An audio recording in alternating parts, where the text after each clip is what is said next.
Okay,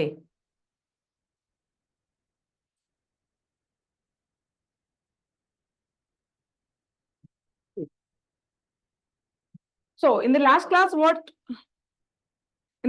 what we did was, हमने बहुत basic चीज पढ़ी थी, मोस्टली चीजें आपको आती होंगी उसमें से, है ना। आज हम लोग प्रॉब्लम्स पे ज्यादा फोकस करेंगे। कॉन्सेप्ट्स मैं बता दूंगी। अगर आपको कहीं ऐसा लगता है कि आपको कोई कॉन्सेप्ट नहीं पता है तो आप एक बार मेरे से पूछ सकते हो, ठीक है।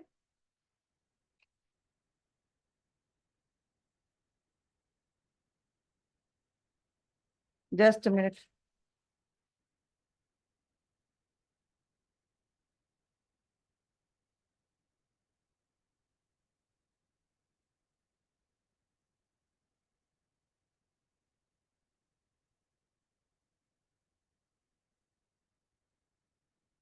ओके, तो लेट्स स्टार्ट। बीच में अगर कुछ भी आपको ऐसा लगता है कि कोई कॉन्सेप्ट में लूप होल है, आपको नहीं समझ में आया, तो you can raise your hands और यू कैन आस्क मी, ठीक है।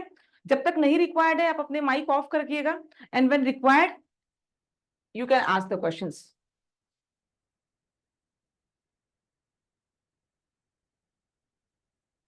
नाउ, लास्ट क्लास में हमने एटम्स की बात करी थी। We talked about gram atomic weight, है ना। एटॉमिक वेट क्या है, ग्राम एटॉमिक वेट क्या है, इन सारी चीजों की बात की थी। आज हम बात करेंगे मॉलिक्यूलर मास की। मॉलिक्यूलर मास जैसे एटॉमिक मास होता है, क्या हुआ, एक एटम का जो मास नंबर है उसको हमने एएमयू में लिख दिया तो एक एटम का मास है, और एक एटम के मास नंबर को हमने ग्राम में लिख दिया तो क्या हो गया, एक मोल एटम का मास। ठीक है, ये बात हमने समझा दिया था आपको, what is the relation between AMU and grams. Now next is molecular mass. तो मॉलिक्यूलर मास नाम से ही लग रहा है क्या, एक मॉलिक्यूल का मास, एक मॉलिक्यूल का मास, है ना। तो उस मॉलिक्यूल में जितने भी एटम्स हैं उन सबके मासेस को जोड़ दे, उस मॉलिक्यूल में जितने भी एटम्स हैं उन सबके एटॉमिक मासेस को जोड़ दे तो हमको क्या मिल जाएगा, मॉलिक्यूलर मास। एक मॉलिक्यूल का मास जब आप एक्सप्रेस करोगे तो उसको कैसे एक्सप्रेस करोगे, एएमयू में, एएमयू में, है ना। तो it is mass of one molecule, it is equal to sum of masses of all atoms present in the molecule. और इसी मास को जब हम ग्राम में एक्सप्रेस करेंगे तो उसको हम क्या बोलेंगे, gram molecular mass, and that will be the mass of one mole of molecule. तो एक मोल मॉलिक्यूल का जो मास होगा उसको हम क्या बोलेंगे, ग्राम मॉलिक्यूलर मास, ठीक है। अब जैसे आपसे पूछा जाए कि ऑक्सीजन का मॉलिक्यूलर मास बताओ, आपसे पूछा जाए ऑक्सीजन का एटॉमिक मास बताओ, तो आप क्या बोलोगे, एक एटम का मास वो कितना होगा, 16 एएमयू। आपसे बोल रहा है कि मॉलिक्यूलर मास बताओ ऑक्सीजन का, मतलब एक मॉलिक्यूल का मास बताओ, तो कितना हो जाएगा, 32 एएमयू। सभी एटम्स के मासेस को जोड़ दोगे तो क्या मिल जाएगा, मॉलिक्यूलर मास, ठीक है। ओके, ठीक है। अब जैसे आपसे पूछा जाए H2SO4 का मॉलिक्यूलर मास बताओ, एक H2SO4 का मॉलिक्यूलर मास मतलब एक मॉलिक्यूल के अंदर, एक मॉलिक्यूल के अंदर दो हाइड्रोजन है, एक सल्फर और चार ऑक्सीजन, सभी के मासेस को जोड़ दो, सभी के मासेस को जोड़ दोगे तो it will come like 98 AMU. मुझे याद है H2SO4 का mass, and that is required for you. कुछ इंपॉर्टेंट कंपाउंड्स के मासेस आपको याद होने चाहिए, कुछ इंपॉर्टेंट कंपाउंड के मासेस आपको याद होने चाहिए। जैसे NaOH का पूछे तो आपको याद होना चाहिए इट इज 40, जैसे HNO3 का पूछे तो आपको याद होना चाहिए इट इज 60, जैसे आपको H3PO4 का पूछे तो you should remember it is 98। H2SO4 और H3PO4 दोनों का एटॉमिक मास, मॉलिक्यूलर मास क्या होता है, बराबर होता है। ऐसा जब याद होता है तो उसका फायदा क्या है कि ऐसा नहीं कि आपको H2SO4 का मॉलिक्यूलर मास याद नहीं है तो आपसे काम नहीं होगा। भाई आप सारे का एटॉमिक मास से जोड़ोगे तो हो तो जाएगा, लेकिन आप जिस एग्जाम की प्रिपरेशन कर रहे हो, नीट के एग्जाम के लिए, क्या रिक्वायर्ड है, you have to be very very fast. Question को पढ़ने के लिए और पढ़ के उसका आंसर पढ़ा, उसको किया और उसके बाद गोले भी मार्क कर दिया, सब प्रोसेस के लिए आपको कितना मिलता है, सिर्फ 1 मिनट। तो you have to be very very fast. तो H2SO4 के सारे एटम्स के मास को जोड़ के 98 लाने में जितना 5-7 सेकंड वेस्ट हो रहा है उसको आप बचा सकते हो, और उसको आप फिर दूसरे प्रॉब्लम से यूज कर सकते हो। तो इसलिए कुछ इंपॉर्टेंट कंपाउंड्स के मासेस आप ध्यान रखना कि आप धीरे धीरे टाइम के साथ याद कर लेना उसको, ठीक है। It needs time practice. मतलब आपने देखा H2SO4 यहाँ यूज किया तो आज के बाद आपको याद होना है कि चाहिए कि H2SO4 का मास कितना होता है, 98। HNO3 का मास कितना होता है, 63। ये आपको याद रख लेना है, ठीक है। ओके, ग्राम मॉलिक्यूलर मास जैसे मैंने बता दिया, एक मोल का जो मास है वो क्या होगा, ग्राम मॉलिक्यूलर मास, उसको हम किसमें लिखेंगे, ग्राम्स में। जैसे एटम्स के केस में ग्राम एटॉमिक मास क्या था, एक मोल एटम का मास, वैसे एक मोल मॉलिक्यूल का मास जो है वो ग्राम मॉलिक्यूलर मास है। नंबर वाइज न्यूमेरिकल वैल्यू उसकी वही होगी, बस यूनिट एएमयू हटा के क्या करना है आपको, ग्राम लिख देना है। और इसी को हम क्या बोलते हैं, इसी को हम बोलते हैं मोलर मास, इसी को हम क्या बोलते हैं, मोलर मास। एक मोल का मास, एक मॉलिक्यूल का मास क्या है, मॉलिक्यूलर मास। एक मोल का मास क्या है, मोलर मास। तो एक मोल का मास मतलब एन नंबर ऑफ मॉलिक्यूल्स का मास, एन नंबर ऑफ मॉलिक्यूल्स का मास। एक टर्म यूज होता है 1 ग्राम मॉलिक्यूल। 1 ग्राम मॉलिक्यूल मतलब 1 मोल ऑफ मॉलिक्यूल। जैसे 1 ग्राम एटम क्या होता है, 1 मोल ऑफ एटम, वैसे 1 ग्राम मॉलिक्यूल क्या होता है, 1 mole of molecule. 1 mole of molecule. बात समझ में आ रही है एवरीवन? ग्राम मॉलिक्यूल और ग्राम एटम का कॉन्सेप्ट क्लियर है या नहीं, क्योंकि क्वेश्चन में ये लिखा होता है, फिर वहां पे कंफ्यूजन का कोई सेंस नहीं आना चाहिए। ठीक है, जैसे एक क्वेश्चन करते हैं, जैसे आपसे बोला जाए calculate the number of molecules and number of atoms present in, number of molecules and number of atoms present in 196 gram of sulphuric acid. Sulphuric acid के 196 ग्राम्स लिए हैं, उसमें कितने सल्फ्यूरिक एसिड के मॉलिक्यूल्स हैं और कितने सल्फ्यूरिक एसिड के एटम्स हैं, कितने सल्फ्यूरिक एसिड के मॉलिक्यूल्स और कितने सल्फ्यूरिक एसिड के एटम्स हैं। मोनी दीपा दास बताओ तो जरा, 196 ग्राम ऑफ सल्फ्यूरिक एसिड में सल्फ्यूरिक एसिड के कितने मॉलिक्यूल्स हैं, right in the comment section fast.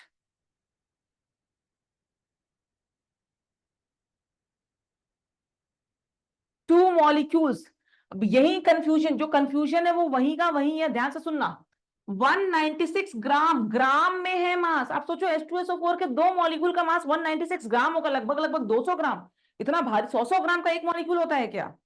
जब ग्राम में बात हो रही है मतलब मोलार मास की बात हो रही है, यानी कह सकते हैं मास ऑफ 1 मोल जो है, मास ऑफ 1 मोल जो है वो है 98 ग्राम्स। एक मोल मॉलिक्यूल का मास 98 ग्राम है। एक मोल मॉलिक्यूल का मतलब Na मॉलिक्यूल्स का, Na मॉलिक्यूल्स का मास कितना है, 98 ग्राम्स। तो 196 ग्राम में कितने मॉलिक्यूल्स होंगे, 196 gram will make 2Na molecules, 2Na molecules. जब ग्राम में दिया है मतलब मोल्स में बात हो रही है। मोने दीपा समझ में आ गई बात? क्लियर? Everyone clear? जब मास ग्राम्स में लिखा हो मतलब क्या हो रहा है, मोल्स में बात हो रही है। तो 196 ग्राम मतलब क्या हुआ कि 2 मोल है, 2 मोल है मतलब 2Na मॉलिक्यूल्स है। अच्छा 2Na मॉलिक्यूल्स है तो एटम्स कितने होंगे? मैं पूछूं, आप ध्यान समझना, H2SO4, H2SO4 के एक मॉलिक्यूल में है ना, सल्फ्यूरिक एसिड मतलब क्या, H2SO4, H2SO4 के एक मॉलिक्यूल में कितने एटम्स हैं, 2 3 और 4 7, 7 एटम्स है। तो एक मॉलिक्यूल में 7 एटम्स, तो 2 मोल मॉलिक्यूल में 2 मोल एटम्स, यानी सॉरी 7 मोल एटम्स है ना।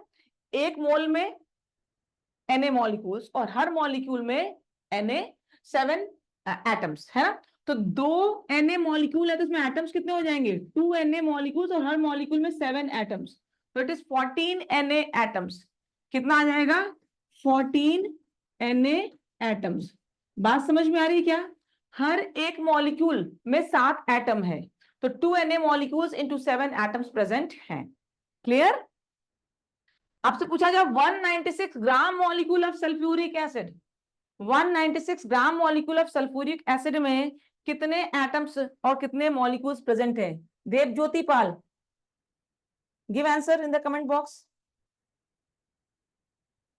Give answer in the comment box.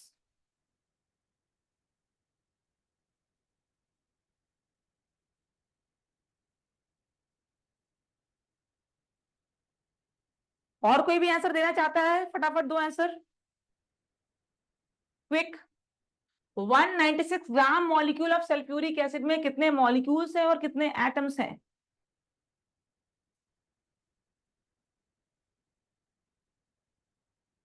Quick quick.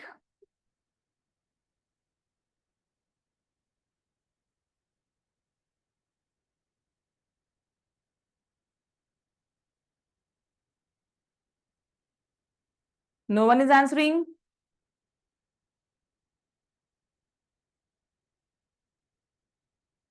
देखो इधर, ध्यान से देखो, 196 ग्राम मॉलिक्यूल, ग्राम मॉलिक्यूल का क्या मतलब होता है, moles of molecule. Gram molecule एक साथ लिखा हो मतलब क्या है, मोल्स ऑफ मॉलिक्यूल, मतलब 196 ग्राम मॉलिक्यूल का क्या मतलब हुआ, it is 196 moles.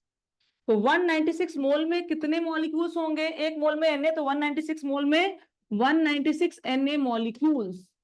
196 Na molecules होगा तो एटम्स कितने हो गए, हर एक मॉलिक्यूल में 7 एटम्स, तो 196 Na into 7 atoms, 196 Na into 7 atoms. Is that clear, समझ में आ गई बात। वैसे ही अगर आपसे पूछा जाए 196 AMU of sulphuric acid, number same है बस यूनिट्स ही अलग है, उसी समय डिसाइड करना है कि कितने एटम्स या कितने मॉलिक्यूल्स प्रेजेंट है। तो 196, जस्ट अ मिनट,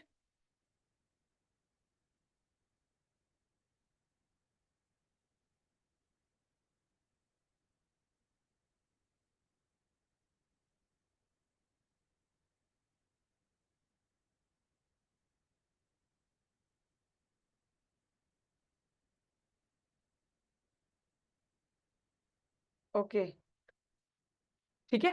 तो 196 AMU, 196 AMU, 1 AMU किसका मास है,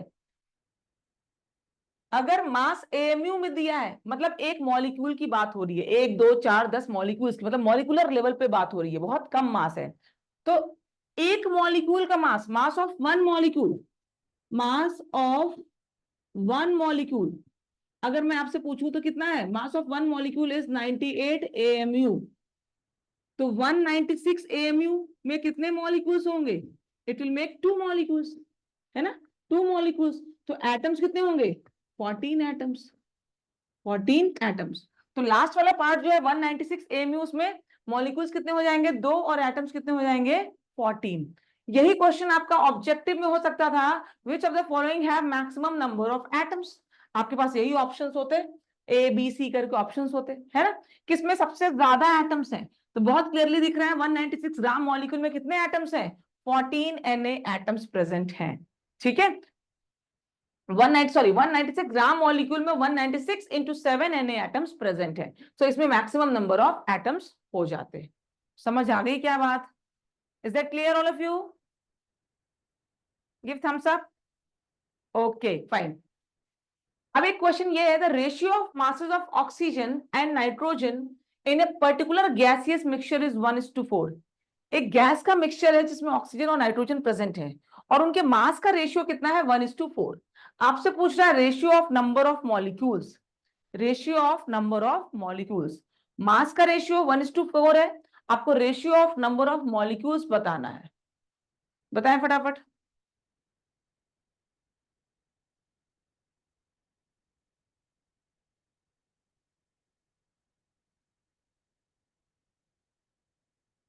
If you are not participating in solving the question, then there is no use of this class. ठीक है, तो इट इज वेरी इंपॉर्टेंट, क्योंकि आपने पढ़ तो रखा ही, हमें बेसिकली यहाँ पे क्या करना है, क्वेश्चंस की प्रैक्टिस करनी है ना। तो आपको कॉन्सेप्ट्स फटाफट बता के हम क्वेश्चन सॉल्व करेंगे, और क्वेश्चंस के थ्रू हम कॉन्सेप्ट्स की बात करेंगे। ठीक है, बताइए। एक कंटेनर है, इस कंटेनर में ऑक्सीजन और नाइट्रोजन दोनों गैसेस प्रेजेंट हैं। इस मिक्सचर में ऑक्सीजन और नाइट्रोजन के जो मास का रेशियो है वो कितना है, 1:4, 1:4 के रेशियो में ये प्रेजेंट है। ठीक है, अब आपसे बोल रहा है कि ratio of number of molecules आप बताइए। हाँ, Dev Jyoti Pal have given me the answer is 7:32। Others, किसी का आया है क्या answer 7:32? 7:32 is the correct answer, है ना, आंसर तो ठीक है, 7:32 आना चाहिए। कैसे है भाई, मास का रेशियो 1:4 है, अब मॉलिक्यूल्स का रेशियो पूछ रहा है, तो मॉलिक्यूल्स का रेशियो मतलब क्या हुआ, जो मॉलिक्यूल्स का रेशियो होगा वही मोल्स का रेशियो होगा, है ना। तो मॉलिक्यूल्स का रेशियो निकालने से हम क्या कर सकते हैं, मोल्स का रेशियो निकाल सकते हैं, है ना, जितने मोल्स होंगे उसको Na से मल्टीप्लाई कर देंगे दोनों साइड, तो क्या होगा, मॉलिक्यूल्स का रेशियो आ जाएगा। ठीक है, तो मास मान लो ऑक्सीजन और नाइट्रोजन प्रेजेंट है, तो ऑक्सीजन का मास मान लो 1 ग्राम है, नाइट्रोजन का मास कितना है, 4 ग्राम, क्योंकि 1:4 के रेशियो में प्रेजेंट है, तो इसको मैंने मान लिया 1 ग्राम, इसको मैंने मान लिया 4 ग्राम। तो अब इसके मोल्स निकालोगे आप, मोल्स ये क्या है, मास का रेशियो। अब आप इसके मोल्स निकालोगे तो ये कितना हो जाएगा, 1/32, और ये कितना हो जाएगा, 4/28। आपको नंबर ऑफ मॉलिक्यूल्स का रेशियो निकालना है, मतलब एक्चुअली क्या है, मोल्स का रेशियो ही निकालना है ना। और किसके किसका, ऑक्सीजन और नाइट्रोजन का। तो ऑक्सीजन के नंबर और नाइट्रोजन के नंबर का रेशियो निकालना है, तो 1/32 डिवाइड बाई 4/28, आ गया आंसर आपका 7/32। समझ आ गई क्या बात? 7/32, did you get the answer? है ना, जो मास का रेशियो होगा वही क्या, सॉरी, जो मोल्स का रेशियो होगा वही क्या होगा, नंबर्स का रेशियो होगा, क्योंकि मोल्स को नंबर में कन्वर्ट करने के लिए इसको भी आप Na से मल्टीप्लाई करोगे, इसको भी Na से मल्टीप्लाई करोगे, तो Na वाला टर्म तो क्या होगा, कैंसिल हो जाएगा। तो मोल्स का जो रेशियो होगा वही रेशियो क्या होगा, नंबर ऑफ मॉलिक्यूल्स का भी हो जाएगा। ठीक है, नेक्स्ट, जैसे आपसे बोला जाए, इस टाइप के क्वेश्चन आपके एग्जाम में पूछे जाते हैं। The number of atoms present in 0.5 gram atom of nitrogen is same as atoms in, the number of atoms present in 0.5 gram atom of nitrogen is same as the atoms in। आपके पास चार options हैं, A B C D, give me the answer. Aditi,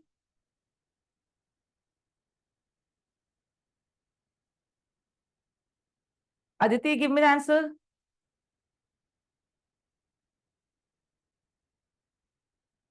first, 0.5 gram atom nitrogen में जितने ही atoms हैं उतने ही atoms और कहां पे प्रेजेंट हैं, इनमें से कौन से ऑप्शन में?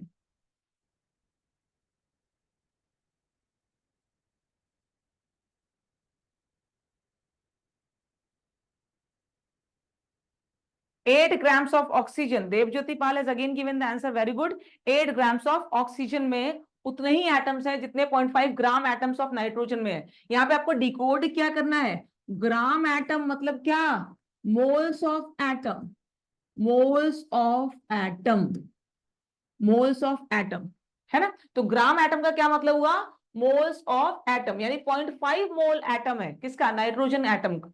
नाइट्रोजन का 0.5 मोल एटम्स है ना। ग्राम एटम मतलब 0.5 मोल नाइट्रोजन एटम। तो 0.5 मोल नाइट्रोजन एटम में कितने एटम्स हैं, उतने एटम्स और कहां प्रेजेंट हैं, तो 0.5 मोल N2, है ना, 0.5 मोल N2। अच्छा एक चीज और, बहुत ध्यान से सुनना, अगर कहीं सिर्फ नाइट्रोजन लिखा होता है तो हम उसको क्या मानते हैं, N2 मानते हैं। अगर कहीं सिर्फ ऑक्सीजन लिखा होता है हम उसको क्या मानते हैं, O2 मानते हैं। कहीं सिर्फ नाइट्रोजन लिखा है तो क्या मानते हैं, N2। कहीं सिर्फ ऑक्सीजन लिखा है तो क्या मानते हैं, O2। लेकिन यहाँ पे क्या लिखा है, ग्राम एटम, ग्राम एटम मतलब moles of nitrogen atom, gram molecule मतलब मोल्स ऑफ नाइट्रोजन मॉलिक्यूल, है ना। तो 0.5 ग्राम एटम मतलब 0.5 मोल्स ऑफ नाइट्रोजन एटम। तो 0.5 मोल्स ऑफ नाइट्रोजन एटम में नाइट्रोजन के कितने एटम्स होंगे, भाई आधा मोल है, तो Na/2 एटम्स होंगे। तो अब आपसे पूछ रहा है इनमें से कहां कहां Na/2 एटम्स होंगे। तो आप सोचना 12 ग्राम ऑफ कार्बन का क्या मतलब हुआ, 1 मोल, 12 डिवाइड बाई 12, 1 मोल। 1 मोल मतलब कितने एटम्स, Na एटम्स। तो ये तुम्हारा आंसर नहीं, हमारा आंसर कितना है, Na/2 आना चाहिए, तो this is incorrect. 32 gram of sulphur, 32 gram of sulphur मतलब again 1 mole of sulphur, 1 mole of sulphur मतलब Na एटम्स, तो ये भी नहीं होगा। अब 8 ग्राम ऑफ ऑक्सीजन, ध्यान से देखना इधर, 8 ग्राम ऑफ ऑक्सीजन लिखा है, अगर सिर्फ ऑक्सीजन लिखा है तो आप उसको क्या मानोगे, O2 मानते हैं। अगर कहीं सिर्फ ऑक्सीजन लिखा है तो क्या मानना चाहिए, उसको O2 मानना चाहिए। तो 8 ग्राम ऑफ ऑक्सीजन मतलब moles of O2, moles of O2 कितना हुआ, 8/32, that is 1/4 mole, 1/4 mole of O2, है ना। तो O atoms, moles of O कितना हो गया, मोल्स ऑफ O एटम कितना हो गया इंटू 2, तो दैट इज 1/2, 1/2 मोल्स हो गए, तो एटम्स कितने हो गए, 1/2 मोल हो गए, तो एटम कितना हो गया, Na/2 एटम्स। तो यही तो पूछा है, किसमें किसमें नंबर ऑफ एटम्स बराबर है, तो इसमें नंबर ऑफ एटम बराबर है, क्योंकि नाइट्रोजन में भी कितना था, Na/2 एटम प्रेजेंट था। यहाँ 24 ग्राम ऑफ मैग्नीशियम मतलब 1 मोल, 1 मोल मैग्नीशियम मतलब Na atoms of magnesium, Na atoms of magnesium. तो इस क्वेश्चन के लिए हमारा आंसर क्या हो जाएगा, 8 gram of oxygen, that is C option. बात समझ में आ गई क्या, C option will be the answer to this question. Clear, okay. Now next question जो आपको दिया जा रहा है, which of the following contain maximum number of atoms, इनमें नंबर ऑफ एटम्स कहां पे सबसे ज्यादा है, इस तरह के क्वेश्चंस आपने देखे होंगे पीवाईक्यूज में, इस तरह के क्वेश्चंस आप एक एग्जाम में पूछे जाते हैं, किसमें maximum number of atoms present हैं।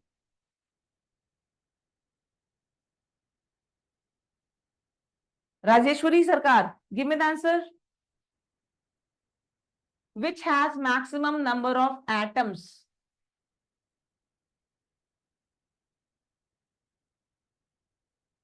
Options A B C D, किसमें नंबर ऑफ एटम सबसे ज्यादा है?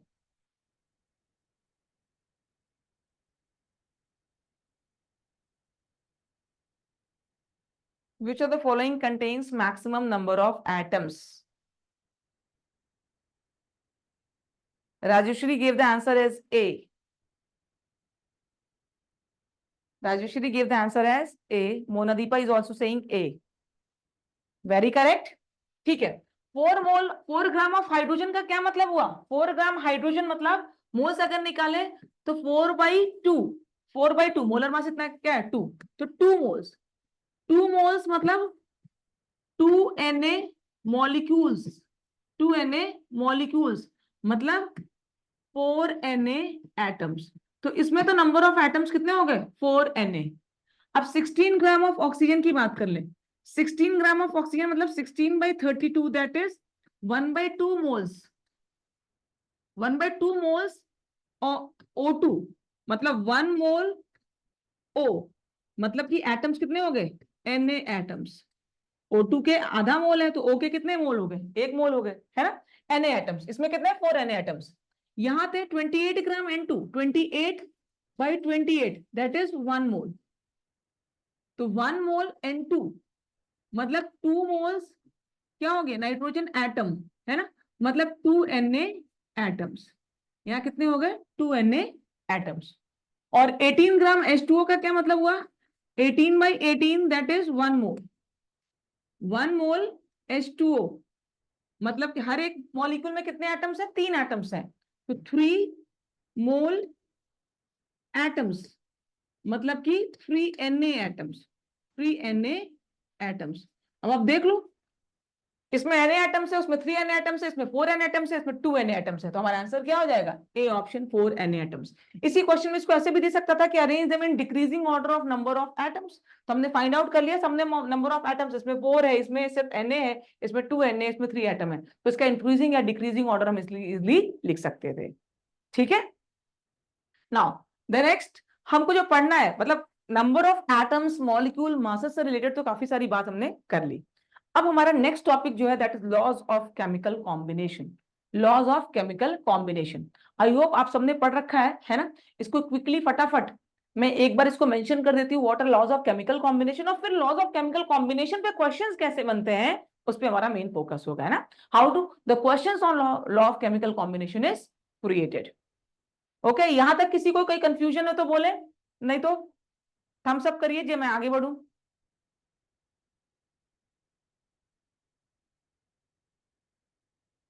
ओके, नहीं तो मैं आगे प्रोसीड कर रही हूँ अब, ठीक है ना? लॉज ऑफ केमिकल कॉम्बिनेशन ये तो हम 9th क्लास से ही पढ़ने लगते हैं, आई होप 9th क्लास में भी आपको लॉज ऑफ केमिकल कॉम्बिनेशन आ जाते हैं, है ना? मैं बताऊं लॉज ऑफ केमिकल कॉम्बिनेशन ये बड़ा ही सिंपल टॉपिक है, पर इस पे अच्छे क्वेश्चंस भी बनते हैं। और मैं आपको बताऊं जेई एडवांस लेवल पे भी लॉज ऑफ केमिकल कॉम्बिनेशन के क्वेश्चन पूछा है। जेई एडवांस में लॉ ऑफ केमिकल कॉम्बिनेशन का बड़ा खतरनाक सा क्वेश्चन पूछा था, है? खैर आपको उतना खतरनाक नहीं जानना है, मैं आपको ये सिर्फ इसलिए बता रही हूँ कि आप समझिए कि जिसको हम बहुत क्या कहते हैं, बहुत तुच्छा सा टॉपिक समझते हैं कि मतलब बहुत हल्का सा टॉपिक है, कोई सेंस नहीं बनता, उससे भी अच्छे क्वेश्चंस क्रिएट हो सकते हैं, है ना? तो आप कुछ भी इग्नोर नहीं कर सकते हो, तो जस्ट हैव ए लुक, और फिर हम कुछ क्वेश्चंस कर लेंगे तो आपको समझ जाएगा कि इसका सिग्निफिकेंस क्या है, इससे क्वेश्चंस कैसे फ्रेम होते हैं। ठीक है। Now laws of chemical combination में सबसे पहला क्या है? Law of mass conservation. भाई हमें पता है लॉ ऑफ मास कंजर्वेशन क्या कहता है कि मास can neither be created nor destroyed, mass can neither be created nor destroyed. आप उसको एक फॉर्म से दूसरे फॉर्म में कन्वर्ट कर सकते हो, मतलब मास एक फॉर्म में उसको दूसरे फॉर्म में कन्वर्ट कर सकते हो, उसको क्रिएट या डिस्ट्रॉय नहीं कर सकते हो। यही है लॉ ऑफ मास कंजर्वेशन। सीधे सीधे बोले लॉ ऑफ मास कंजर्वेशन को तो ऐसा कह सकते हैं, किसी रिएक्शन के पहले जितना मास है at the end of reaction उतना ही मास रहेगा, है ना? Mass of reactants will be equal to mass of products, mass of reactant will be equal to mass of product provided reactant completely gets converted to product। अगर किसी reaction कोई reaction 100% हो रहा है जिसमें रिएक्टेंट्स पूरी तरह से प्रोडक्ट में कन्वर्ट हो जा रहे हैं, तो वहां पर रिएक्टेंट का मास और प्रोडक्ट का मास क्या होगा, बराबर होगा। लेकिन समझना, अगर कोई रिएक्शन 100% नहीं हो रहा है, 100% नहीं हो रहा है, मतलब आपने मान लो ए के 100 ग्राम लिए, 100 ग्राम में से 80 ग्राम ए रिएक्ट किया और बी बनाया, है ना, ए गिव्स बी, कोई रिएक्शन है ना, हमने ए के 100 ग्राम्स लिए हैं पर 100 ग्राम्स ऑफ ए जो है वो रिएक्ट नहीं कर रहा, उसकी आप कह रहे हो एफिशिएंसी रिएक्शन की सिर्फ 80% है। तो 100 ग्राम हमने लिए हैं पर इसका रिएक्ट सिर्फ 80 ग्राम ही किया, इसका रिएक्ट सिर्फ 80 ग्राम ही किया, तो ये बच कितना गया, 20 ग्राम, और ये बनेगा कितना, 80 ग्राम। तो वहां पे आप ये नहीं कह सकते हो कि mass of reactant is equal to mass of product, कह सकते हो क्या, मास ऑफ रिएक्टेंट तो 100 ग्राम था, प्रोडक्ट तो 80 ग्राम ही बना, तो यहां आप mass of reactant is equal to mass of product नहीं कह सकते हो। समझ में आई बात, mass of reactant is equal to mass of product आप कब कह सकते हो, जब रिएक्शन 100% कंप्लीट हो तो ज्यादा अच्छा टर्म क्या होगा कहने का, हम ये कह सकते हैं, ज्यादा एक्यूरेट होगा इफ वी से कि total mass before reaction is equal to total mass after reaction, total mass before reaction is equal to total mass after reaction. आप देखो बिफोर रिएक्शन टोटल मास कितना है 100, बी है ही नहीं, आफ्टर रिएक्शन ए 20 बच गया और बी 80 बन गया, तो टोटल मास आफ्टर रिएक्शन भी कितना हो गया 100।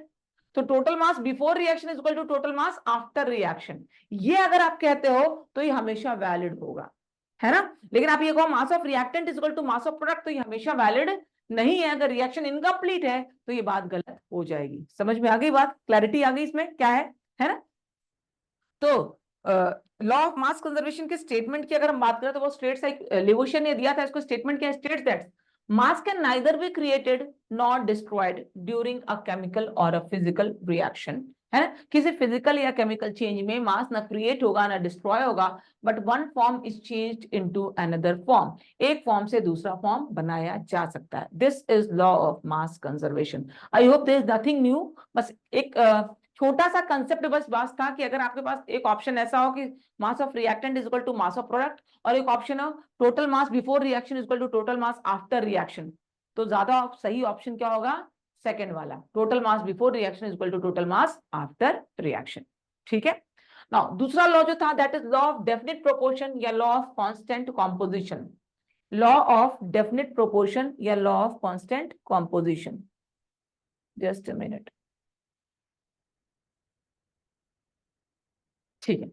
लॉ ऑफ डेफिनिट प्रोपोर्शन या लॉ ऑफ कांस्टेंट कॉम्पोजिशन, नाम से ही लग रहा है डेफिनिट है प्रोपोर्शन, या उसका कॉम्पोजिशन क्या है, कांस्टेंट है, इसका क्या मतलब हुआ, है ना। लॉ ऑफ डेफिनिट प्रोपोर्शन या लॉ ऑफ कांस्टेंट कॉम्पोजिशन का मतलब क्या हुआ, नाम से ही लग रहा है कि कोई चीज है उसका कॉम्पोजिशन क्या है, कांस्टेंट, मतलब कोई सब्सटेंस, आप उसका सोर्स कुछ भी हो, कहीं से भी आया हो, आपने उसको आर्टिफिशियली बनाया है या नेचुरली वो एग्जिस्ट करता है, अगर वही सब्सटेंस है, वही कंपाउंड है, तो उसमें जो एलिमेंट्स हैं उनके मास का जो रेशियो होगा वो सेम होगा, इररिस्पेक्टिव ऑफ कि वो कहां से आया है, वो कंपाउंड आपने कहां से पाया है, उससे फर्क नहीं पड़ता है ना।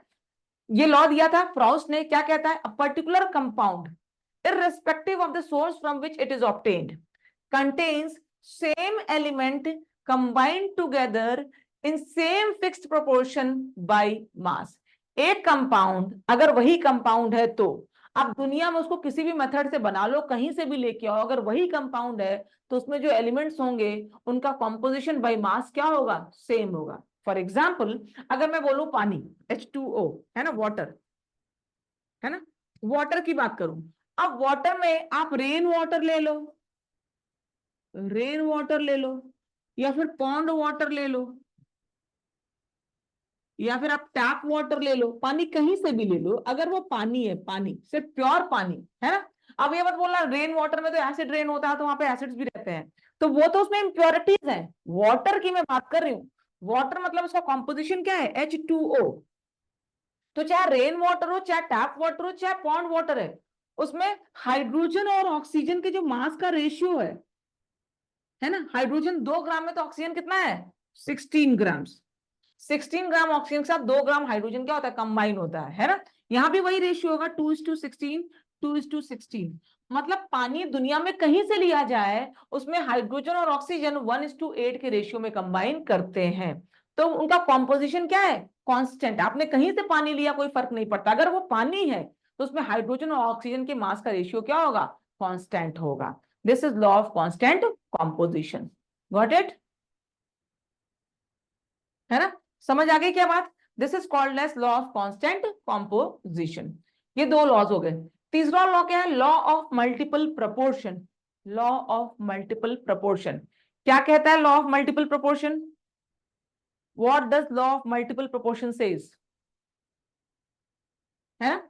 लॉ ऑफ मल्टीपल प्रोपोर्शन क्या कहता है, पहले स्टेटमेंट पढ़ते हैं इसका और फिर इसको क्या कहते हैं, इसको डिकोड करते हैं कि क्या कह रहा है ये लॉ, है ना। when two elements combine to form more than one compound, then different masses of one element that combines with fixed mass of other element bears a simple whole number ratio। दो elements combine कर रहे हैं, है ना, दो elements combine करके दो या दो से ज्यादा तरह के कंपाउंड्स बनाते हैं। जैसे कार्बन का ऑक्सीजन के साथ कॉम्बिनेशन होकर के CO2 भी बनता है, कार्बन ऑक्सीजन के साथ कंबाइन करके CO भी बनाता है ना।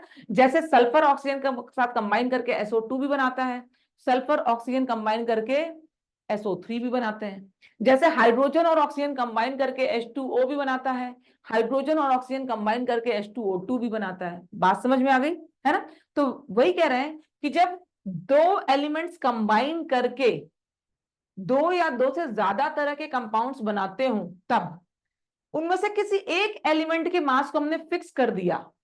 दो एलिमेंट्स कंबाइन करके एक कंपाउंड बनाया 1, एक कंपाउंड बनाया 2। इन दोनों कंपाउंड्स में अगर हमने एक का मास फिक्स कर दिया तो दूसरे के जो मासेस हैं उनके बीच में एक सिंपल होल नंबर रेशियो होगा। दूसरे के जो मासेस हैं उनके बीच में एक सिंपल होल नंबर रेशियो होगा। समझ आ रही है क्या बात, है ना। जैसे कार्बन कंबाइंस विद, ध्यान से देखना इस एग्जांपल को, कार्बन का, क्योंकि अभी मैं क्वेश्चन कराऊंगी लॉज ऑफ केमिकल कॉम्बिनेशन पे, है ना। Carbon combines with oxygen to form CO2। Carbon oxygen के साथ कंबाइन करके CO भी बनाता है, तो कार्बन ऑक्सीजन के साथ कंबाइन करके CO2 भी बना रहा है और CO भी बना रहा है। अब ध्यान से देखना, यहाँ 12 gram of carbon 32 gram oxygen के साथ कंबाइन कर रहा है, जबकि यहाँ 12 gram carbon 16 gram of oxygen के साथ कंबाइन कर रहा है। तो यहां भी कार्बन ऑक्सीजन है, यहां भी कार्बन ऑक्सीजन है। अब क्या बोल रहा है कि fixed mass of one element, एक एलिमेंट के मास को अगर हमने फिक्स कर दिया तो दूसरे एलिमेंट के जो मासेस हैं they will bear a simple whole number ratio. तो 12 ग्राम कार्बन के साथ 32 ग्राम ऑक्सीजन और 12 ग्राम कार्बन के साथ 16 ग्राम ऑफ ऑक्सीजन, तो there is a ratio, simple whole number ratio between 32 and 16, that is 2:1। Ratio of masses of oxygen which combined with 12 gram of carbon in CO2 and CO, एक fixed mass के साथ जो oxygen combine कर रहा है different compounds में, उनका एक सिंपल होल नंबर रेशियो होगा। समझ आ रही है क्या बात, किसी को कोई कंफ्यूजन है लॉ ऑफ मल्टीपल प्रोपोर्शन में, लॉ ऑफ मल्टीपल प्रोपोर्शन में एनी कंफ्यूजन, नहीं है, ठीक है, गुड, है ना। तो एक एलिमेंट का, एक दो एलिमेंट्स कंबाइन करके एक से ज्यादा तरह के कंपाउंड्स बना रहे हैं, तो एक एलिमेंट का मास हमने फिक्स कर दिया और दूसरे एलिमेंट के मासेस का हमने रेशियो निकाला, तो it came as a simple whole number ratio, that is law of multiple proportion. ठीक है, नाउ अगला जो है that is law of reciprocal proportion. I hope ये आपने नहीं पढ़ा होगा, एनसीईआरटी में तो नहीं दिया हुआ है। और आपने देखा मैंने सभी लॉस पे नंबर भी लगाया है। पहला था लॉ ऑफ मास कंजर्वेशन, दूसरा था लॉ ऑफ डेफिनेट प्रोपोर्शन, तीसरा लॉ ऑफ मल्टीपल प्रोपोर्शन। इसको मैंने चौथा लॉ नहीं बोला, इसको मैंने हैशटैग लॉ दिया है ना। तो आपके एनसीईआरटी के हिसाब से there are 5 laws of chemical combination, ये एक एडिशनल लॉ है, एक एडिशनल लॉ है ना। ये क्या है, लॉ ऑफ रेसिप्रोकल प्रोपोर्शन। इसका स्टेटमेंट पढ़ते हैं, इसका स्टेटमेंट पढ़ते हैं। When two elements combine separately with a fixed mass of third element, then ratio of masses in which they do so bears a simple whole number ratio to the ratio of masses in which they themselves combine. Ratio of masses in which they themselves combine, है ना। एक बार इसको फिर से पढ़ो सब, एक बार इसको रीड करो तो जरा, और देखो कुछ डिकोड कर पा रहे हैं क्या कि क्या बोल रहा है ये। एक बार रीड करें, इसको रीड करने में कंफ्यूज होता है बार बार, रेशियो रेशियो रेशियो रेशियो, पता नहीं कितने ratio. Just read it out.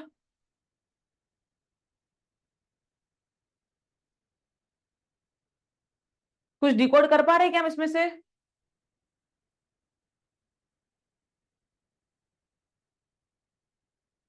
कुछ आ रहा है समझ में क्या करना है इसमें?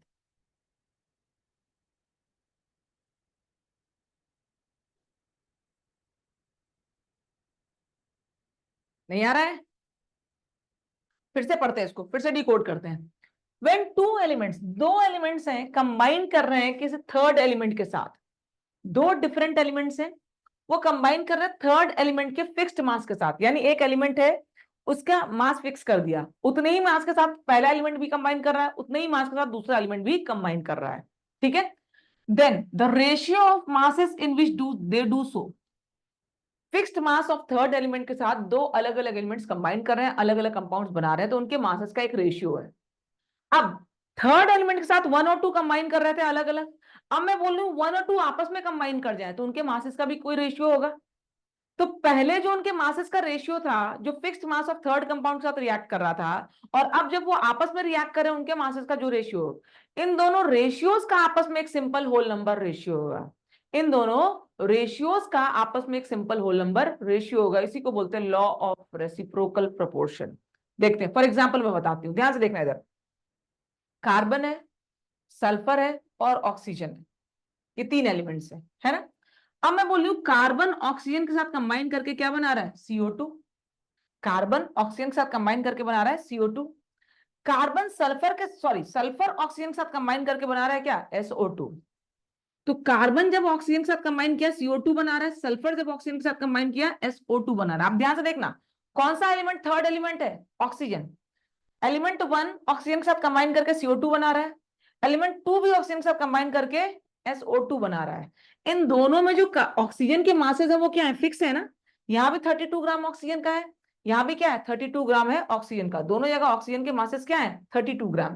ठीक है, अब दोनों के जगह ऑक्सीजन का मास फिक्स है, हमें कार्बन और सल्फर के मास का रेशियो निकालना है। तो यहाँ कार्बन कितना है? 12 ग्राम। यहाँ कार्बन कितना है? सल्फर कितना है? 32 ग्राम। तो फिक्स्ड मास ऑफ ऑक्सीजन के साथ कंबाइन करने वाले कार्बन और सल्फर का मास कितना है? 12 और इधर 32, तो रेशियो क्या हो गया? 12:32। अब बोल रहे हैं ये कार्बन और सल्फर अगर आपस में कंबाइन कर जाएं तो क्या बन जाएगा? CS2 बनेगा। अगर आपस में ऑक्सीजन को छोड़ के ये आपस में कंबाइन कर जाए तो क्या बनेगा? CS2। यहाँ पे जो रेशियो है इनके मासेस का वो कितना है? 12:64। तो अब बोल रहा है कि 32 ग्राम ऑक्सीजन के साथ कंबाइन करने वाले कार्बन और सल्फर का रेशियो कितना है? 12:32। और ये आपस में जब कंबाइन कर रहे हैं तो रेशियो क्या है? 12:64। ये दोनों रेशियोज जो है वो आपस में सिंपल होल नंबर रेशियो बनाएंगे। ये दोनों रेशियोज 12:32 और 12:64, ये जो दो रेशियोज हैं, these two ratios will make a simple whole number ratio. ठीक है, तो अब आप देखो ratio of masses in which carbon and sulphur combine with fixed mass of oxygen कितना आया? 3/8, 12/32। और दूसरा क्या आया जिसमें वो आपस में कंबाइन कर रहा है, वो कितना आया? 3/16। तो वो उनके रेशियोज का जो रेशियो है कितना आया? 2:1। इसी को हम क्या बोलते हैं? Law of reciprocal proportion. Law of reciprocal proportion. Anyone कोई कंफ्यूजन किसी को? कोई कंफ्यूजन हो किसी को तो पूछ लो। थोड़ा सा ये कंफ्यूजिंग है इन टर्म्स ऑफ डेफिनेशन, लेकिन आई होप आपको बात समझ में आ गई होगी अब तक। किसी को कोई कंफ्यूजन हो तो पूछ लें आप।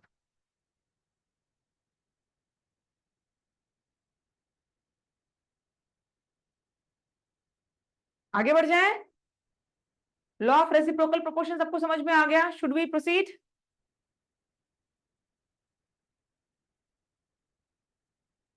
चैट बॉक्स में बताओ।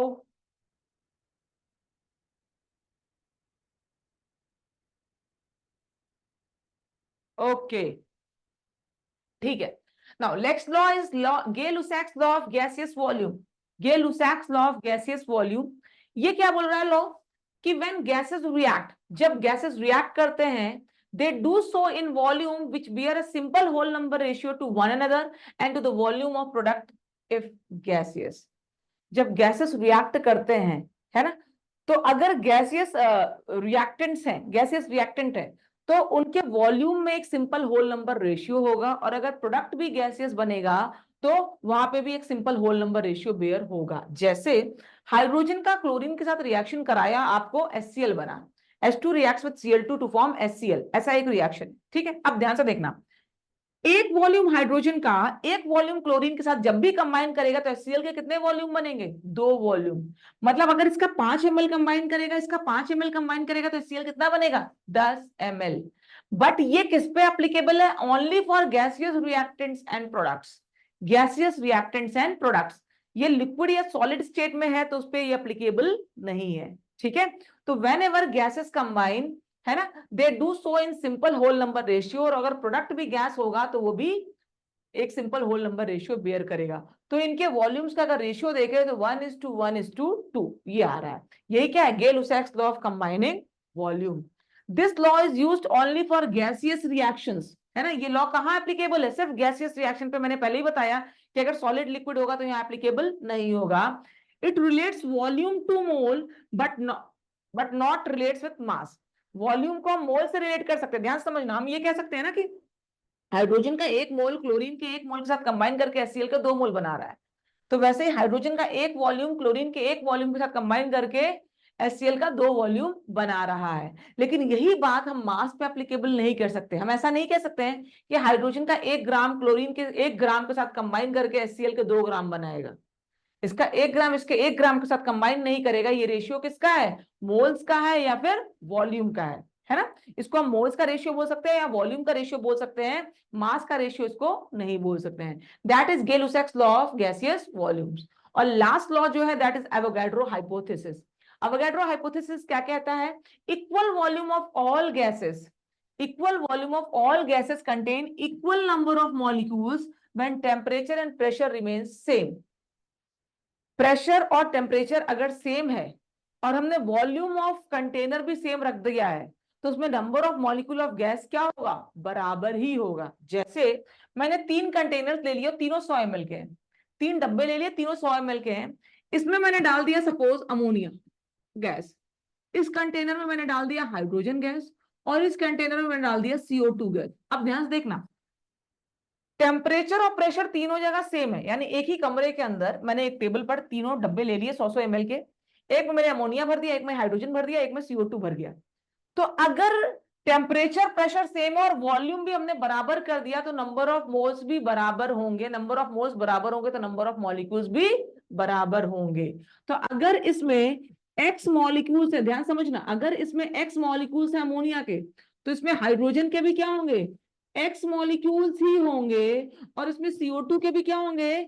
x मॉलिक्यूल्स ही होंगे। अब यहाँ पे इंपॉर्टेंट बात जो समझने वाली है वो ये है कि नंबर ऑफ मॉलिक्यूल्स बराबर होते हैं, नंबर ऑफ एटम्स बराबर हो ये जरूरी नहीं है। नंबर ऑफ मॉलिक्यूल्स बराबर होते हैं, नंबर ऑफ एटम्स भी बराबर हो जाएगा ये जरूरी नहीं है। जैसे अगर अमोनिया के x मॉलिक्यूल हो तो एटम्स कितने हो गए? 4x एटम्स हो गए, है ना। हाइड्रोजन के x मॉलिक्यूल तो एटम्स कितने हो गए? 2x एटम्स हो गए, और यहाँ पे हो गए 3x एटम्स।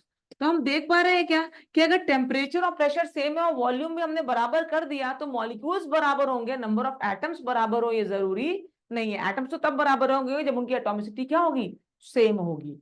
समझ में आई बात? और ये बहुत नॉर्मल सी बात है, याद करने वाली बात नहीं है। कहां से आया है ये?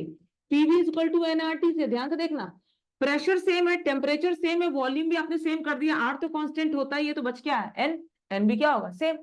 तो प्रेशर वॉल्यूम टेम्परेचर सब बराबर है तो N भी क्या होगा? बराबर ही होगा। आइडियल गैस इक्वेशन से आया है ना। और नंबर ऑफ मोल्स बराबर होंगे तो नंबर ऑफ मॉलिक्यूल्स भी बराबर होंगे, एटम्स बराबर होगा ये जरूरी नहीं है।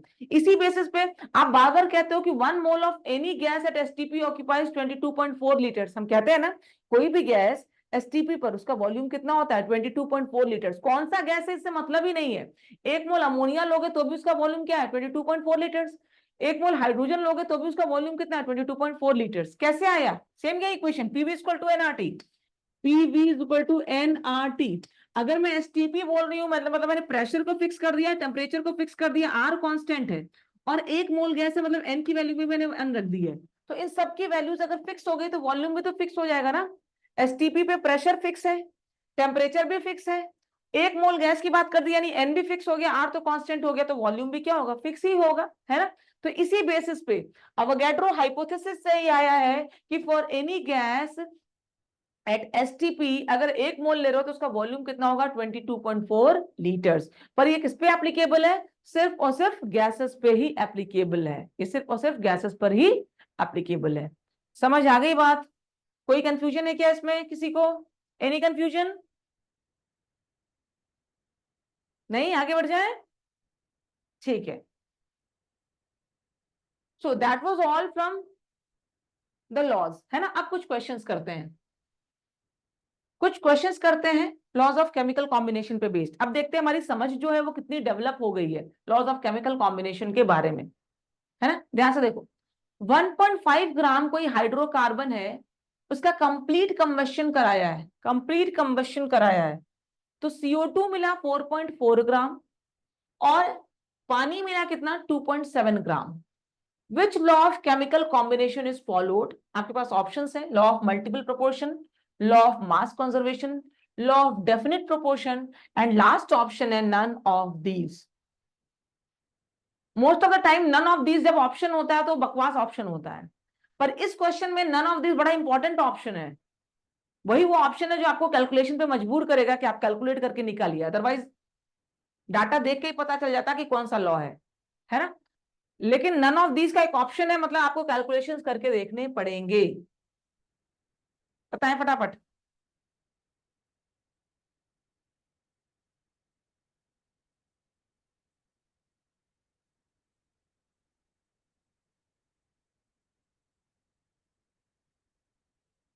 सुजाता मुखर्जी, आंसर करो इस क्वेश्चन का। 1.5 gram of hydrocarbon on complete combustion gives 4.4 gram CO2 and 2.7 gram H2O. Which law of chemical combination is followed? Chemical combination का कौन सा लॉ फॉलो हो रहा है? कोई भी जो इसको कर पा रहा है।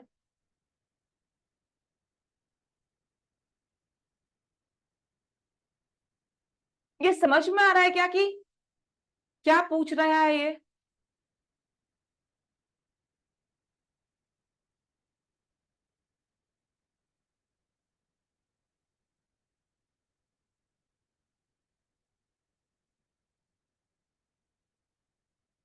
Option B, Rajeshwari Sarkar is saying option B, law of mass conservation. Law of mass conservation एक आंसर आया, law of mass conservation. Okay, Projata is also saying B, Niharika is also saying B. Okay, सब बोल रहे हैं ऑप्शन बी। अच्छा, इस option में जो डाटा दिया उससे तो हमें समझ में आ रहा है कि ना लॉ ऑफ मल्टीपल प्रोपोर्शन तो नहीं होगा, इतनी बात तो समझ में आ रही है ना। लॉ ऑफ मल्टीपल प्रोपोर्शन क्यों नहीं होगा? लॉ ऑफ मल्टीपल प्रोपोर्शन कहाँ देखते हैं? जब सेम दो एलिमेंट्स मिल करके एक से ज्यादा कंपाउंड बना रहे हो, कुछ ऐसा डाटा दिया हो कि एक ही टाइप के दो एलिमेंट्स मिलकर के एक से ज्यादा तरह के कंपाउंड्स बना रहे हो, तब वहां पर लॉ ऑफ मल्टीपल प्रोपोर्शन की बात करते हैं, इसलिए ये तो नहीं होगा। लॉ ऑफ डेफिनेट प्रोपोर्शन की बात कब करते हैं? जब same compound different different method से मिल रहा है या डिफरेंट डिफरेंट जगह से लेके आ रहे हैं, तो उनके मासेस का रेशियो क्या होना चाहिए? सेम होना चाहिए, वो लॉ ऑफ डेफिनेट प्रोपोर्शन ये भी नहीं होगा। है, यहाँ तो आपको बोल रहा है कि हाइड्रोकार्बन को जला रहे हैं, CO2 और H2O इतना इतना मिल रहा है। आप बताओ, अब यहाँ पे आपके पास दो पॉसिबल ऑप्शन हो सकते हैं, या तो लॉ ऑफ मास कंजर्वेशन जो डाटा है वो लॉ ऑफ मास कंजर्वेशन के हिसाब से है, और या फिर ऐसा हो सकता है कि डाटा उसके करस्पॉन्डिंग नहीं है, तो हमारा आंसर क्या हो जाएगा? None of this.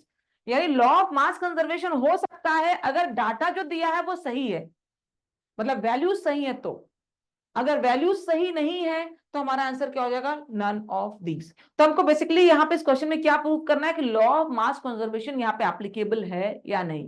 यही क्वेश्चन सब्जेक्टिव में होता तो आपको ये डाटा देखा दे के लिखा होता क्या, show that law of mass conservation is followed, है ना। तो आपको दिखाना होता है कि लॉ ऑफ मास कंजर्वेशन कैसे यहाँ पे एप्लीकेबल हुआ है।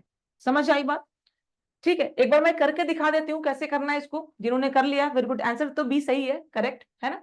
पर बाकी लोगों के लिए आपसे बोलना हाइड्रोकार्बन है, हाइड्रोकार्बन है, मेंशन नहीं है कौन सा हाइड्रोकार्बन, मेक श्योर मेंशन नहीं है कौन सा हाइड्रोकार्बन है ना। तो मैं जनरल लिख दूं CXH, ये हाइड्रोकार्बन, इसका कंबशन करा रहे हैं, मतलब ऑक्सीजन के साथ रिएक्ट करा रहे हैं, है।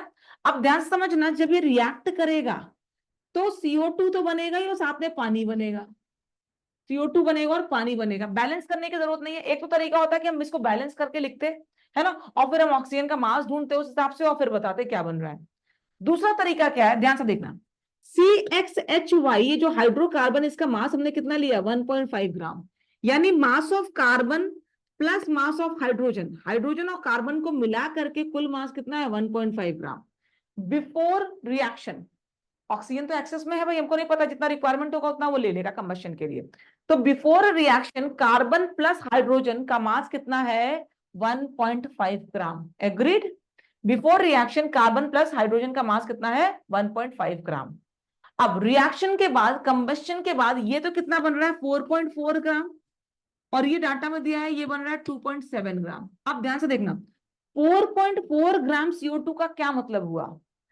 अगर CO2 1 मोल बनता, 1 मोल का मास कितना होता CO2 का, 44, तो 44 ग्राम CO2 अगर होता तो इसमें कार्बन कितना होता।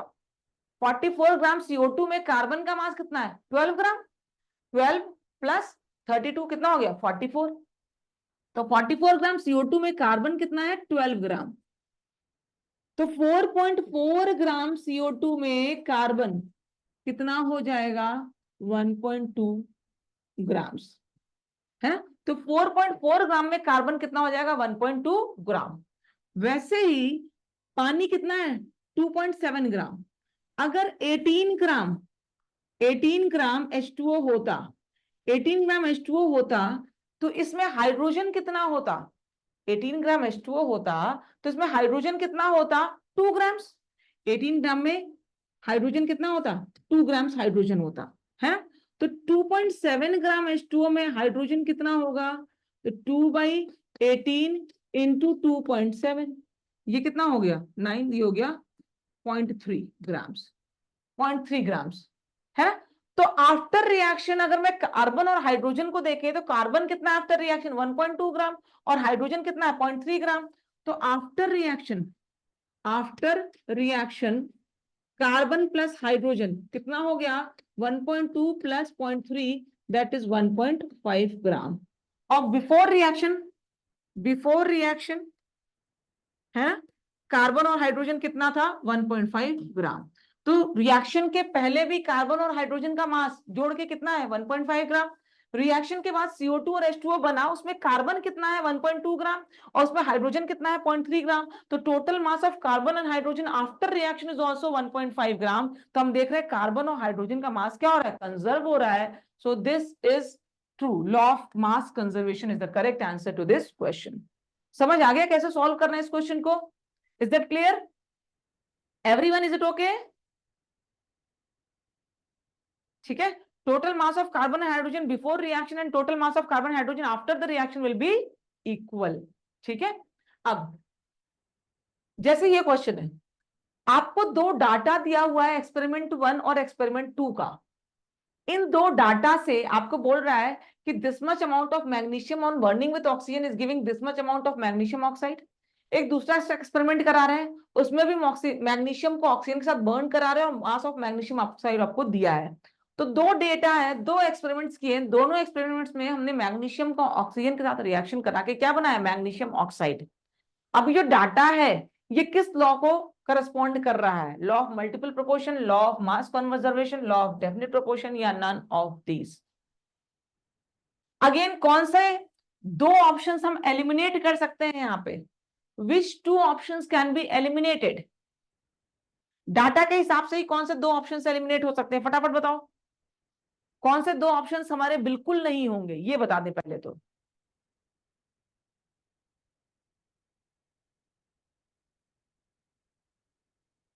कौन बताएगा? ऐशिक बासु, बताओ कौन से दो ऑप्शंस हम पहले एलिमिनेट कर दें।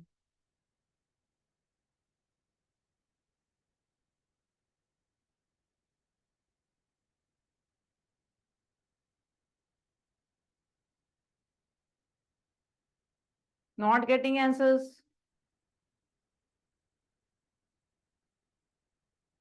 कौन से दो ऑप्शंस हमको सबसे पहले एलिमिनेट कर देने की, ये तो नहीं होगा। डाटा क्या कह रहा है आपको, भाई दो कंपाउंड, दो एलिमेंट्स को मिलाकर के सेम कंपाउंड बना रहे हैं, ए और सी को एलिमिनेट करना है। वी कैन एलिमिनेट ए,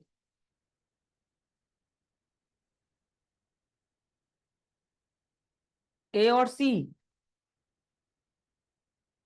अच्छा ए तो एलिमिनेट हो गया, ये तो समझ में आ रहा है, ए एलिमिनेट हो रहा है, ये समझ में आ रहा है। ठीक है, मल्टीपल प्रोपोर्शन तो नहीं। आप देखना, मैग्नीशियम ऑक्साइड एक्सपेरिमेंट 1 भी बना रहे हैं, मैग्नीशियम ऑक्साइड एक्सपेरिमेंट 2 भी बना रहे हैं। दोनों एक्सपेरिमेंट में जो बना रहे हैं वो सेम चीज तो बना रहे हैं।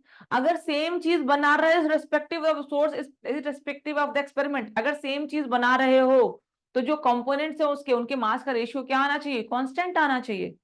यही तो होता है, यही तो होता है ना? तो वो कौन सा है? Law of definite proportion. Law of definite proportion बोल रहा है कि अगर एक ही चीज आप अलग अलग तरीके से, यानी अगर आपके डाटा में ऐसा दिया हो कि एक ही चीज बन रहा अलग अलग तरीके से, मतलब वो लॉ ऑफ डेफिनिट प्रोपोर्शन की बात कर रहा है, तो वहां पे ये दोनों चीजें कैंसिल आउट हो जाएंगी। अब आपको बस ये चेक करना है कि जो डाटा दिया है वो डेफिनिट प्रोपोर्शन के लिए वैलिड है या नहीं है। अगर नहीं है तो नन ऑफ दीज आंसर हो जाएगा, और नहीं तो डाटा के हिसाब से तो डेफिनिट प्रोपोर्शन होना चाहिए। वैल्यूज देख के आप देखोगे कि वो सही है या नहीं, नहीं होगा तो नन ऑफ दीज, और अगर सही होगा, बैठ रहा है वैल्यूज, तो डेफिनिट प्रोपोर्शन। बात समझ में आ रही है? Very correct Projata, you said A and सी।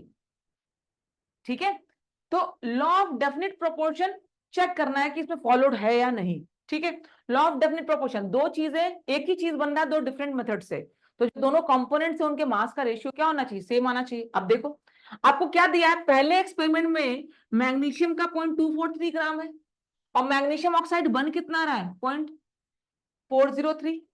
दूसरे एक्सपेरिमेंट में मैग्नीशियम हम ले रहे हैं 0.182, और मैग्नीशियम ऑक्साइड बन कितना रहा है? 0.302। तो अभी फिलहाल इस डाटा से क्या हम ऑक्सीजन का मास निकाल सकते हैं कि ऑक्सीजन कितना कितना लगा होगा? भाई रिएक्टेंट से आपको प्रोडक्ट मिला है ना? तो इसमें से इसके मास को माइनस कर दोगे तो ऑक्सीजन का मास मिल जाएगा या नहीं मिल जाएगा? मिल जाएगा। तो दोनों ही रिएक्शन हमने ऑक्सीजन का मास निकाल लिया, है ना? 0.16 0.12।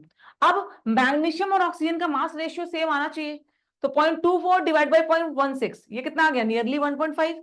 0.18 डिवाइड बाई 0.12, ये भी नियरली 1.5। तो दोनों ही केसेस में जो मास का रेशियो है वो क्या आ रहा है? सेम आ रहा है। यानी डाटा जो है वो लॉ ऑफ डेफिनेट कंपोजिशन को सपोर्ट कर रहा है? डाटा किस टाइप का था वो भी लॉ ऑफ डेफिनेट कंपोजिशन को सपोर्ट कर रहा था, और डाटा में जो वैल्यूज हैं वो भी लॉ ऑफ डेफिनेट कंपोजिशन को सपोर्ट कर रहा है। तो इस क्वेश्चन के लिए हमारा करेक्ट आंसर जो हो जाएगा that will be C option, law of definite proportion. Is it clear everyone?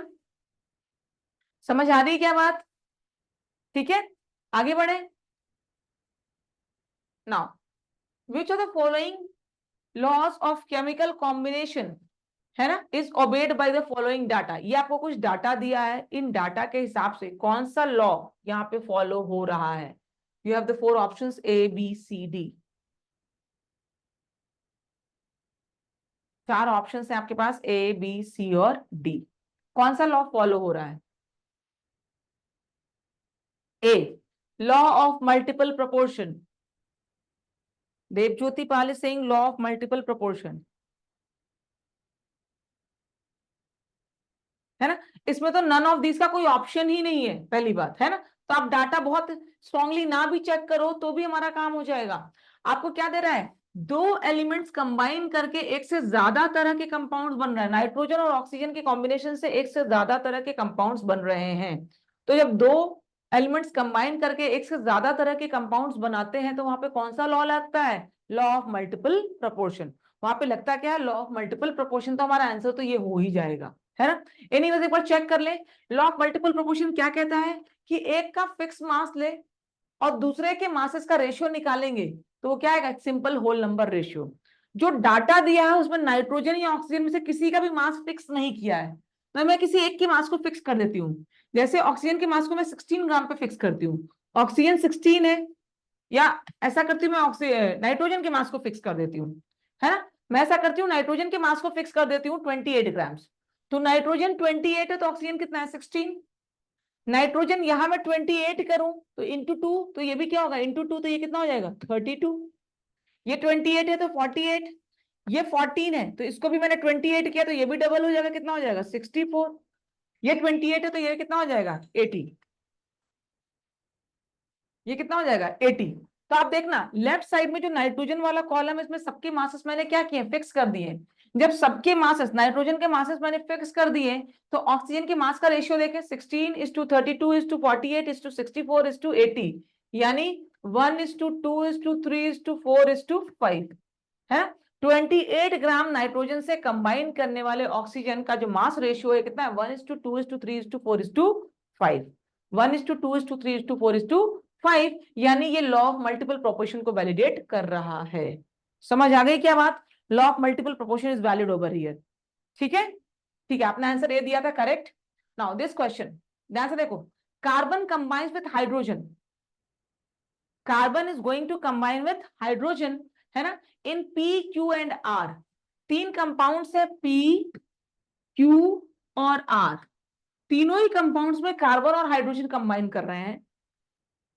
Hydrogen का परसेंटेज तीनों कंपाउंड्स में दिया है 25, 14.3 और 7.7% हाइड्रोजन प्रेजेंट है तीनों में। तो ऑब्वियसली कार्बन का परसेंटेज आपको पता ही चल जाएगा।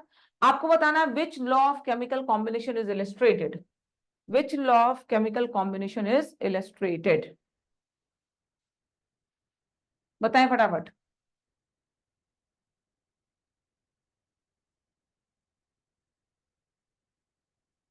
Which law of chemical combination is illustrated over here?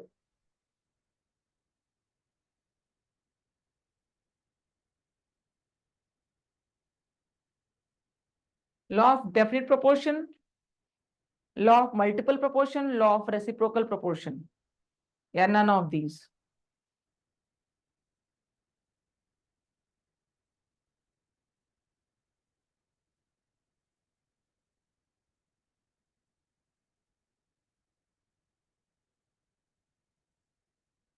बताओ, who is going to give the answer?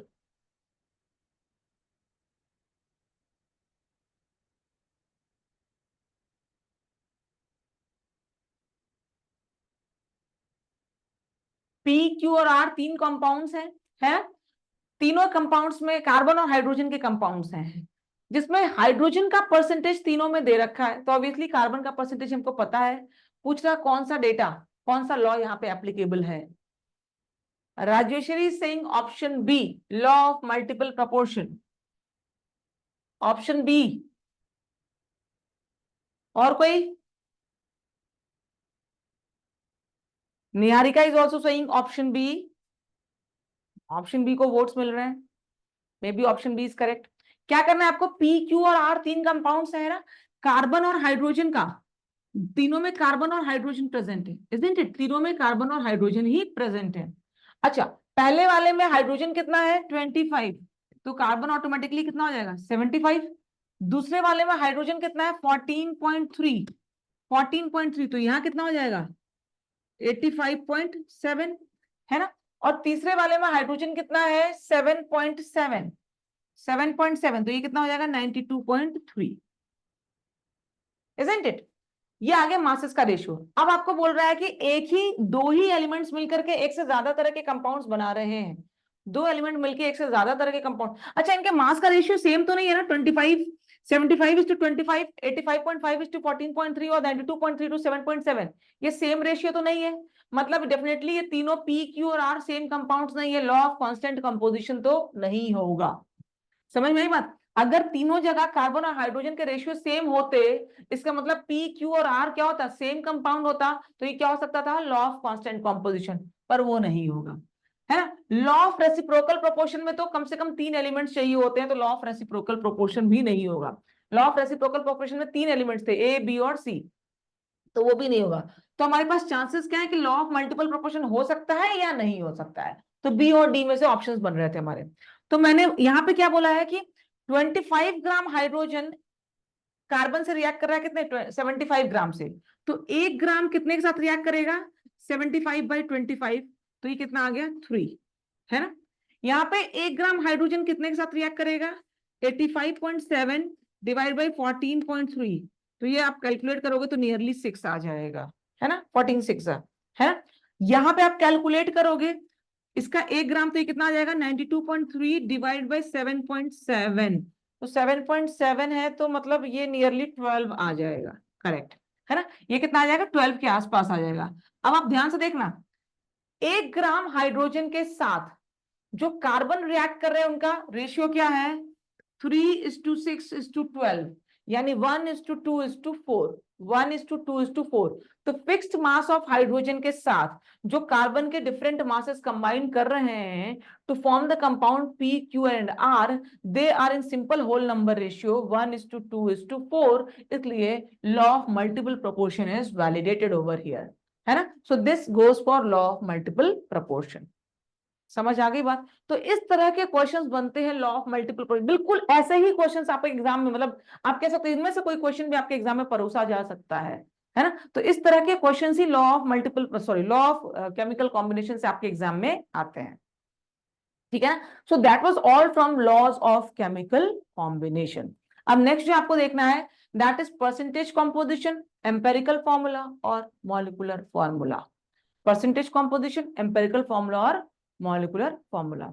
Just 1 minute का ब्रेक, आप यहीं रहिएगा, 1 मिनट में मैं कंटिन्यू करती हूँ।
ठीक है, लेट्स स्टार्ट।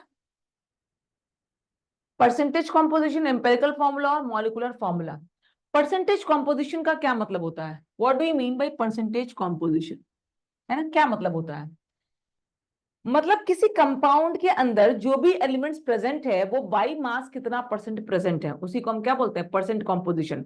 जैसे पिछले क्वेश्चन में लिखा था ना, कार्बन या हाइड्रोजन है तो हाइड्रोजन 25% है या हाइड्रोजन 14.3% है, तो ये क्या उसका परसेंटेज कॉम्पोजिशन, यानी उसके एक मॉलिक्यूल में हाइड्रोजन का जो मास है वो कितना परसेंट है, टोटल मास का कितना परसेंट है, उसी को हम क्या बोलते हैं? Percentage composition. तो अगर आपको मास परसेंट निकालना है किसी एलिमेंट का, तो आप क्या करोगे भाई? उसके एक मॉलिक्यूल के अंदर उस पर्टिकुलर एलिमेंट का कितना मास है, divide by total mass of that compound, और इसका परसेंटेज निकाल दोगे तो क्या हो जाएगा? Percentage composition. Mass of element in 1 mole of compound divide by molar mass, या फिर कह लो mass of element in 1 molecule of compound divide by molecular mass into 100। तो एक एलिमेंट का मास उस पूरे कंपाउंड के अंदर एक पर्टिकुलर एलिमेंट के कुल कितने एटम्स हैं उनके सारे मासेस को जोड़ दिया, वो उस एलिमेंट का मास हो जाएगा, divide by total mass of that compound into 100, that is percentage composition. जैसे अगर मीथेन की बात करें, मीथेन मतलब क्या? CH4। अब मीथेन का परसेंटेज कॉम्पोजिशन बताना है तो आप देखना, मीथेन में अगर हाइड्रोजन का परसेंटेज बताना है तो मैं देखूंगी कि मीथेन के एक मॉलिक्यूल में हाइड्रोजन के 4 एटम्स है, और 4 एटम्स का मास क्या हो गया? 4 ग्राम, है ना। 4 एटम्स, 4 मोल एटम्स, 1 मोल मीथेन में 4 मोल हाइड्रोजन एटम, तो उसका मास कितना हो गया? 4 ग्राम। और कार्बन, तो कार्बन प्लस हाइड्रोजन मिलाकर का टोटल मास कितना हो गया? 16 इंटू 100। इसका परसेंटेज निकाल दे, है ना, तो कितना आ जाएगा? 25%। वैसे ही अगर परसेंटेज ऑफ कार्बन निकालना है तो एक कार्बन का मास कितना है? 12। तो 16 ग्राम में से 12 ग्राम तो क्या है? कार्बन। तो ये जो हमने परसेंटेज निकाल दिया ये क्या है? Mass percentage. इसी को हम क्या बोलते हैं? Mass percentage. समझ में आई बात, है ना। तो परसेंटेज कॉम्पोजिशन का मतलब एक पर्टिकुलर एलिमेंट के जितने भी एटम्स प्रेजेंट हैं उन सबके मासेस को जोड़ दें, divide by total mass into 100, that will give you percentage composition, यानी mass of the mass composition, percentage composition. उसके बाद टर्म आता है एम्पेरिकल फॉर्मूला और मॉलिक्यूलर फॉर्मूला। बड़ा सिंपल सा टर्म है, एम्पेरिकल फॉर्मूला और मॉलिक्यूलर फॉर्मूला। मॉलिक्यूलर फॉर्मूला क्या होता है? एक कंपाउंड के अंदर जितने भी एटम्स प्रेजेंट हैं, जितने भी एलिमेंट्स प्रेजेंट हैं, उनके एग्जैक्ट नंबर्स, हर एक एलिमेंट के एग्जैक्ट नंबर ऑफ एटम्स जब आप लिख दोगे तो उसको हम क्या बोलते हैं, molecular formula. Exact number of atoms of each element present in the compound, वो क्या देता है, मॉलिक्यूलर फॉर्मूला। जैसे मैंने बोला इथेन, तो इथेन का मतलब कार्बन के 2 एटम्स और हाइड्रोजन के 6 एटम्स। तो C2H6 जिसमें हमने एग्जैक्टली बता दिया कि 2 कार्बन और 6 हाइड्रोजन, तो ये क्या है, मॉलिक्यूलर फॉर्मूला है इथेन का। ठीक है, तो exact number of atoms of each element present in a compound is called as molecular formula. और एम्पेरिकल फॉर्मूला क्या है, किसी कंपाउंड के अंदर जितने भी एलिमेंट्स हैं, किसी कंपाउंड के अंदर जितने भी एलिमेंट्स हैं, उन एलिमेंट्स के नंबर का जो सिंपलेस्ट होल नंबर रेशियो है, सिंपलेस्ट होल नंबर रेशियो, उसको हम क्या बोलते हैं, एम्पेरिकल फॉर्मूला, है ना। तो it is simplest whole number ratio of elements present in compound, that is empirical formula. और एग्जैक्ट नंबर ऑफ एटम्स जब लिखते हैं तो वो क्या है, मॉलिक्यूलर फॉर्मूला। जैसे अगर हम पानी की बात करें तो पानी का मॉलिक्यूलर फॉर्मूला क्या है, H2O, 2 हाइड्रोजन और 1 ऑक्सीजन मिलके क्या बनाता है, वाटर, है ना। अब इसका एम्पेरिकल फॉर्मूला लिखना, तो ध्यान से रखना कि हाइड्रोजन और ऑक्सीजन का सिंपलेस्ट रेशियो चाहिए, और वो भी कैसा चाहिए, होल नंबर रेशियो चाहिए। तो ऑक्सीजन तो यहाँ पहले से ही एक ही प्रेजेंट है, तो इसको और सिंप्लीफाई नहीं कर सकते हैं, तो पानी के लिए उसका मॉलिक्यूलर फॉर्मूला और एम्पेरिकल फॉर्मूला दोनों ही क्या है, सेम है, H2O है। अब अगर मैं बोलूं ग्लूकोज, तो ग्लूकोज का मॉलिक्यूलर फॉर्मूला आपको पता है, इट इज C6H12O6, ये क्या है, इसका मॉलिक्यूलर फॉर्मूला। अब मुझे इसका एम्पेरिकल फॉर्मूला चाहिए, तो इसका सिंपलेस्ट रेशियो चाहिए, क्या चाहिए, simplest ratio, carbon hydrogen oxygen, इनका सिंपलेस्ट होल नंबर रेशियो। तो भाई देखना, यहाँ पे 6 कार्बन है, 12 ऑक्सीजन और 6 ऑक्सीजन है ना। तो 6 12 6, इसको एक कॉमन नंबर से डिवाइड कर दें कि सिंपलेस्ट रेशियो मिल जाए, तो इसको सबको हम 6 से डिवाइड कर देंगे, तो what you get is CH2O। This is the empirical formula. हर एक कंपाउंड के लिए मॉलिक्यूलर फॉर्मूला और एम्पेरिकल फॉर्मूला डिफरेंट हो, ये जरूरी नहीं है। बहुत बार उसका सिंपलेस्ट रेशियो ही उसके मॉलिक्यूलर फॉर्मूला में प्रेजेंट होता है, तो उसको फर्दर और रिड्यूस नहीं कर सकते हो, है ना। अब determination of empirical formula and molecular formula.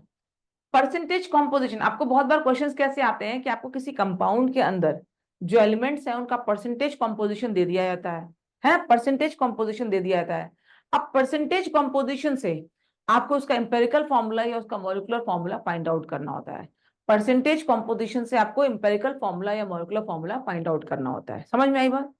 अब कैसे करेंगे समझना, इसको समझने की बात है। बहुत बार क्या होता है, स्टूडेंट्स जो होते हैं स्टेप्स याद करते हैं, 4 5 6 स्टेप्स आपको बताया था, you just try to mug up those steps. ऐसा कुछ नहीं करना, आपको बेसिक बात समझनी है कि परसेंटेज कॉम्पोजिशन दे रखा है, मतलब इतना परसेंट हाइड्रोजन है, इतना परसेंट ऑक्सीजन है, इतना परसेंट कार्बन है। तो परसेंटेज कॉम्पोजिशन मतलब माई मास रेशियो दे रखा है, बाई मास आपको रेशियो दे रखा है। अब मैं आपसे बोलूं, ध्यान से समझना, मैं आपसे बोलूं इथेन C2H6 इथेन का फॉर्मूला होता है, ठीक है। अब C2H6 अगर इथेन का फॉर्मूला है तो क्या 2 और 6 इनके मासेस का रेशियो है कि 2 gram carbon 6 gram hydrogen combine हुए, नहीं, ये क्या है, इनके मोल्स का रेशियो है या इनके नंबर ऑफ एटम्स का रेशियो है। 2 कार्बन 6 हाइड्रोजन के साथ कंबाइन कर रहा है, 2 ग्राम कार्बन 6 ग्राम हाइड्रोजन के साथ कंबाइन नहीं कर रहा है, ये इसके मास का रेशियो नहीं है। यानी मॉलिक्यूलर फॉर्मूला या एम्पिरिकल फॉर्मूला में ये जो सब्सक्रिप्ट्स लिखे होते हैं, ये क्या होते हैं, नंबर का रेशियो होते हैं, मास का रेशियो नहीं होते हैं, है ना। आपको जब परसेंटेज कॉम्पोजिशन दिया जाता है तो बेसिकली आपको क्या बताया जाता है, जस्ट अ मिनट, आपको जब परसेंटेज कॉम्पोजिशन दिया जाता है तो बेसिकली आपको क्या बताया जाता है, परसेंटेज कॉम्पोजिशन मतलब आपको मास का रेशियो दिया गया है। अब उस मास के रेशियो को आपको क्या करना है, नंबर के रेशियो में कन्वर्ट करना है। तो मास को नंबर में कन्वर्ट करने का क्या तरीका होता है, मोल्स। तो जो गिवन मास के रेशियो हैं उसको हम नंबर्स में कन्वर्ट कर देंगे, कैसे कन्वर्ट करेंगे, मोलर मास से डिवाइड करके, है ना। तो आपको क्या मिल जाएगा, ratio of moles, ratio of moles मतलब रेशियो ऑफ एटम्स मिल जाएगा। अब वो जो रेशियो है उस रेशियो को सिंपलेस्ट रेशियो में कन्वर्ट करना है, तो हम क्या करें भाई, उस रेशियो को सिंपलेस्ट रेशियो में कन्वर्ट करना है। जैसे मान लो कि रेशियो आया है ना, कार्बन का आ गया 2 और इसका आया 6, है ना, आपने रेशियो निकाला, मोल्स का रेशियो 2 और 6 आ गया। तो अब इसको सिंपलेस्ट रेशियो में कन्वर्ट करना है। सिंपलेस्ट रेशियो में तो क्या करोगे, जो कम वाला नंबर है उससे सारे नंबर्स को डिवाइड कर दोगे। तो इसको भी 2 से डिवाइड कर दिया, इसको भी 2 से डिवाइड कर दिया, तो ये आ गया 1, ये क्या आ गया 3। तो ये आ गया सिंपलेस्ट रेशियो। तो 1 और 3 आ गया सिंपलेस्ट रेशियो, तो अच्छी बात है, यही हमारा एम्पेरिकल फॉर्मूला हो जाएगा। तो CH3 हमारा हो जाएगा एम्पेरिकल फॉर्मूला। लेकिन अगर कभी ऐसा हुआ कि जो रेशियो, जो कॉमन नंबर से हमने डिवाइड किया, तो जो रेशियो आया सिंपलेस्ट रेशियो, वो होल नंबर नहीं आया, फ्रैक्शन में आ गया। वो होल नंबर नहीं आया, क्या है, फ्रैक्शन में आया। तो क्या करेंगे, फिर एक सिंपलेस्ट नंबर से ऐसा मल्टीप्लाई करेंगे सबको कि होल नंबर आ जाए। क्योंकि हमारा एम्पेरिकल फॉर्मूला का डेफिनेशन क्या है, it is simplest whole number ratio. It is simplest whole number ratio. तो आपको क्या करना है, उसको अब एक कॉमन नंबर से मल्टीप्लाई करना होगा उस फ्रैक्शन को, दोनों फ्रैक्शंस को, कि एक सिंपलेस्ट होल नंबर रेशियो आ जाए, और वो आपको क्या दे देगा, एम्पेरिकल फॉर्मूला। समझ में आई बात। इसी को हम एग्जाम्पल के थ्रू करते हैं, इसी क्वेश्चन को, एम्पेरिकल फॉर्मूला और मॉलिक्यूलर फॉर्मूला को एक एग्जाम्पल के थ्रू करते हैं। ठीक है, देखो जैसे आपको ये दिया जाए, ध्यान से देखना, इन अ कंपाउंड, एक कंपाउंड है जिसमें कार्बन का परसेंटेज है 37.5, हाइड्रोजन का परसेंटेज है 12.5, और ऑक्सीजन का परसेंटेज है 50, है ना। तो 37.5% carbon, 12.5% hydrogen and 50% oxygen by mass. तो मास का परसेंटेज आपको दे रखा है, और आपको एम्पेरिकल फॉर्मूला निकालना है, और साथ में मॉलिक्यूलर फॉर्मूला भी निकालना है। आपको बता दिया गया है कि मास जो है कंपाउंड का 64 ग्राम पर मोल है, यानी वो जो भी कंपाउंड है उसके एक मोल का मास कितना है, 64 ग्राम, मतलब मोलर मास आपको दे रखा है 64 ग्राम। समझ में आई बात, मोलर मास आपको दे रखा है कितना, 64 ग्राम्स। ठीक है, आपको क्या बताना है, इसका एम्पेरिकल फॉर्मूला और साथ में इसका मॉलिक्यूलर फॉर्मूला। करें तो जरा सब।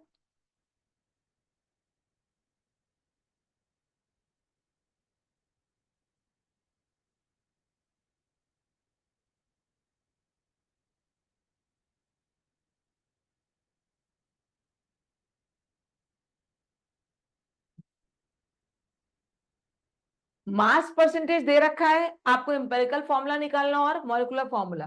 तो मास परसेंटेज दे रखा है, मतलब एक्चुअली आपको मास का रेशियो पता है, आपको क्या चाहिए, नंबर का रेशियो चाहिए, नंबर का रेशियो चाहिए। तो क्या करना पड़ेगा, मोल्स निकालने पड़ेंगे।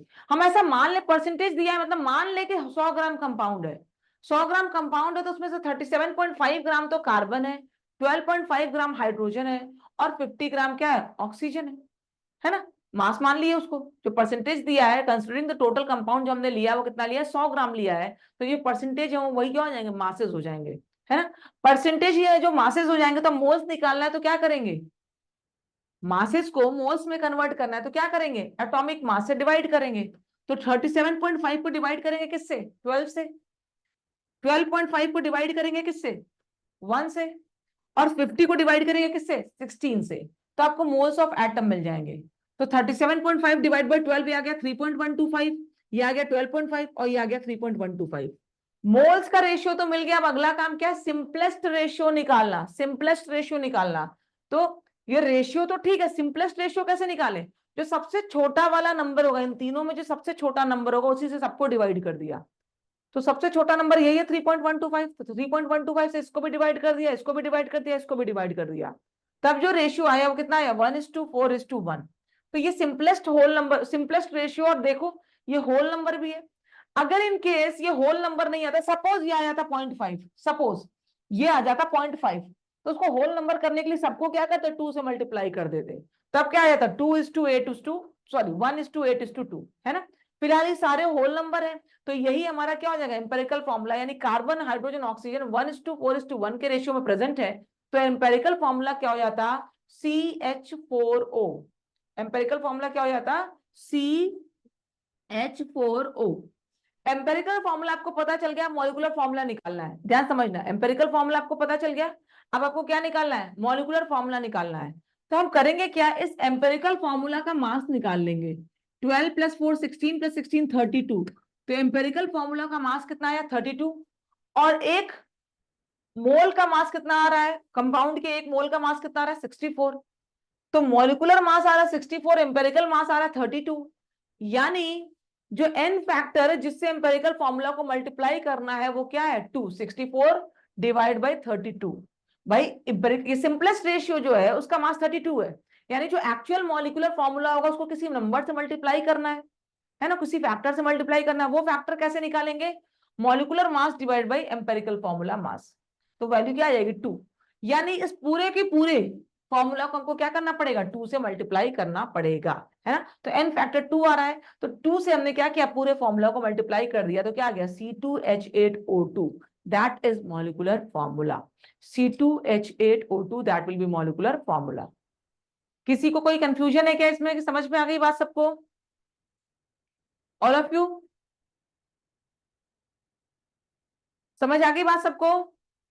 ओके ठीक है, ठीक है। तो आप बेसिकली क्या है, आपको कोई स्टेप्स नहीं याद करने हैं भाई, परसेंटेज कंपोजिशन दिया है मतलब आपको मास का रेशियो दिया है। मास का रेशियो नहीं चाहिए हमको, तो नंबर का रेशियो चाहिए, मोल्स का रेशियो चाहिए। तो जो भी परसेंटेज है उनको मासेस मान करके उनको एटॉमिक मासेस से डिवाइड कर देंगे तो हमको मोल्स का रेशियो मिल जाएगा। मोल्स के रेशियो को हम सबसे छोटे वाले नंबर से डिवाइड कर देंगे तो सिंपलेस्ट रेशियो मिल जाएगा। होल नंबर है तो बहुत अच्छी बात है, नहीं तो सूटेबल इंटीजर से सबको मल्टीप्लाई करके उसको होल नंबर में कन्वर्ट कर देंगे, and that will give you simplest whole number ratio, that is empirical formula. फिर एम्पिरिकल फॉर्मूला का जो मास होगा उसको मोलर मास से डिवाइड कर देंगे तो आपको मल्टीप्लिकेशन फैक्टर मिल जाएगा, जिससे एम्पिरिकल फॉर्मूला को आपको मल्टीप्लाई करना है to get the molecular formula. ठीक है, अब जैसे ये क्वेश्चन है, suppose the element x and y combine to form two compounds XY2 and X3Y2। दो एलिमेंट्स हैं x और y, ये कंबाइन कर रहे हैं, दो कंपाउंड्स बना रहे हैं। एक तो x और y कंबाइन करके क्या बना रहा है XY2, और एक XY कंबाइन करके बना रहा है X3Y2। बोल रहा है 0.1 mole of XY2 weighs 10 gram and 0.05 moles of X3Y2 weighs 9 gram, then atomic weight of x and y are. x और y के एटॉमिक वेट्स बताइए। कौन देगा इसका आंसर? तेजस, तेजस चक्रवर्ती बताएं इसका आंसर।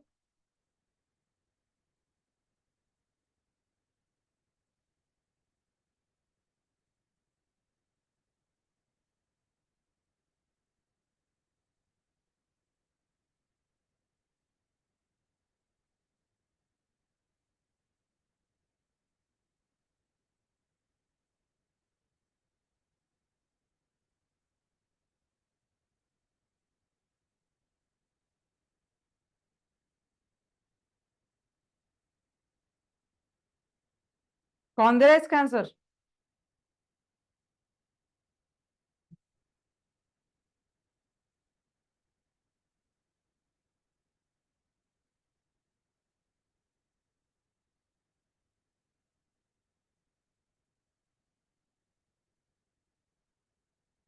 क्वेश्चन समझ में आ गया है या कोई कंफ्यूजन है?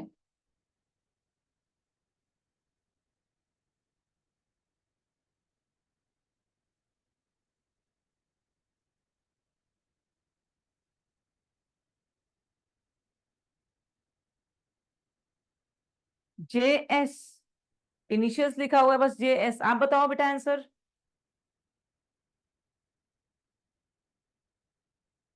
बताइए विच of the following options is correct. दो एलिमेंट्स हैं, कंबाइन करके दो डिफरेंट तरह के कंपाउंड्स बन रहे हैं, उन दोनों कंपाउंड्स के एक पर्टिकुलर मोल का मास आपको दे रखा है और इस बेसिस पे आपको एक्स और वाई के एटॉमिक मासेस पूछ रहे हैं। नहीं समझ आया क्या करना है? ठीक है, I am going to solve it.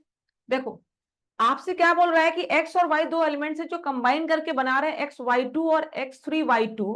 बोल रहा है 0.1 mole of XY2, 0.1 mole XY2 का मास कितना है 10 ग्राम। तो 0.1 मोल का मास 10 ग्राम है, तो एक मोल का मास कितना हो जाएगा 100 ग्राम्स। एक बात तो यहां से ये पता चल गई, है ना। तो इसका मोलर मास कितना है XY2 का 100 ग्राम। दूसरी चीज 0.05 मोल, 0.05 मोल X3Y2 का मास कितना है 9 ग्राम। तो 0.1 मोल का मास कितना हो जाएगा 18 ग्राम। तो 1 मोल का मास कितना हो जाएगा 180 ग्राम। मतलब मुझे जो दो कंपाउंड्स दिए हैं उन दोनों कंपाउंड के मोलर मासेस पता चल गए। है ना भाई, एक मोल का मास नहीं दिया आपको, मोलर मास नहीं बताया, उनके कुछ अलग मोल्स का मास दे रखा है, तो हम एक मोल का मास निकाल लेंगे। यानी XY2 का मोलर मास हो गया 100, X3Y2 का मोलर मास कितना हो गया 180 ग्राम। यहां तक कोई कंफ्यूजन नहीं है किसी को? Everyone getting it? समझ में आ रही बात? अब आपके पास दो कंपाउंड्स और दो इक्वेशंस है, देखना XY2 मतलब X प्लस 2Y मिला करके मास कितना है 100 ग्राम, है ना। दूसरा क्या है X3Y2 यानी 3X प्लस 2Y, ये कितना है 180। दो इक्वेशंस है और दो अननोन है, सॉल्व करो, है ना। तो हमने क्या किया, इसमें से इसको माइनस कर दिया, इसमें से इसको माइनस कर दिया, यानी 2x इज इक्वल टू 80, तो x कितना आ गया 40, तो atomic mass of x is 40। ठीक है, अब इन दोनों में से किसी भी एक इक्वेशन में रख लेते हैं, है ना। तो 40 plus 2y is equal to 100 है, तो 2y इज इक्वल टू 60, तो y इज इक्वल टू 30। तो y का एटॉमिक मास कितना हो जाएगा 30 और x का एटॉमिक मास कितना हो जाएगा 40। So answer to this question will be C option. Answer to this question will be C option. बात समझ में आ रही है क्या सबको? कोई कंफ्यूजन? अब तो समझ में आ गया, आ गया सबको समझ में?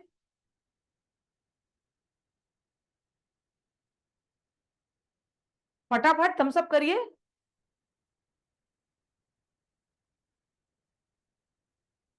सो गए क्या सब?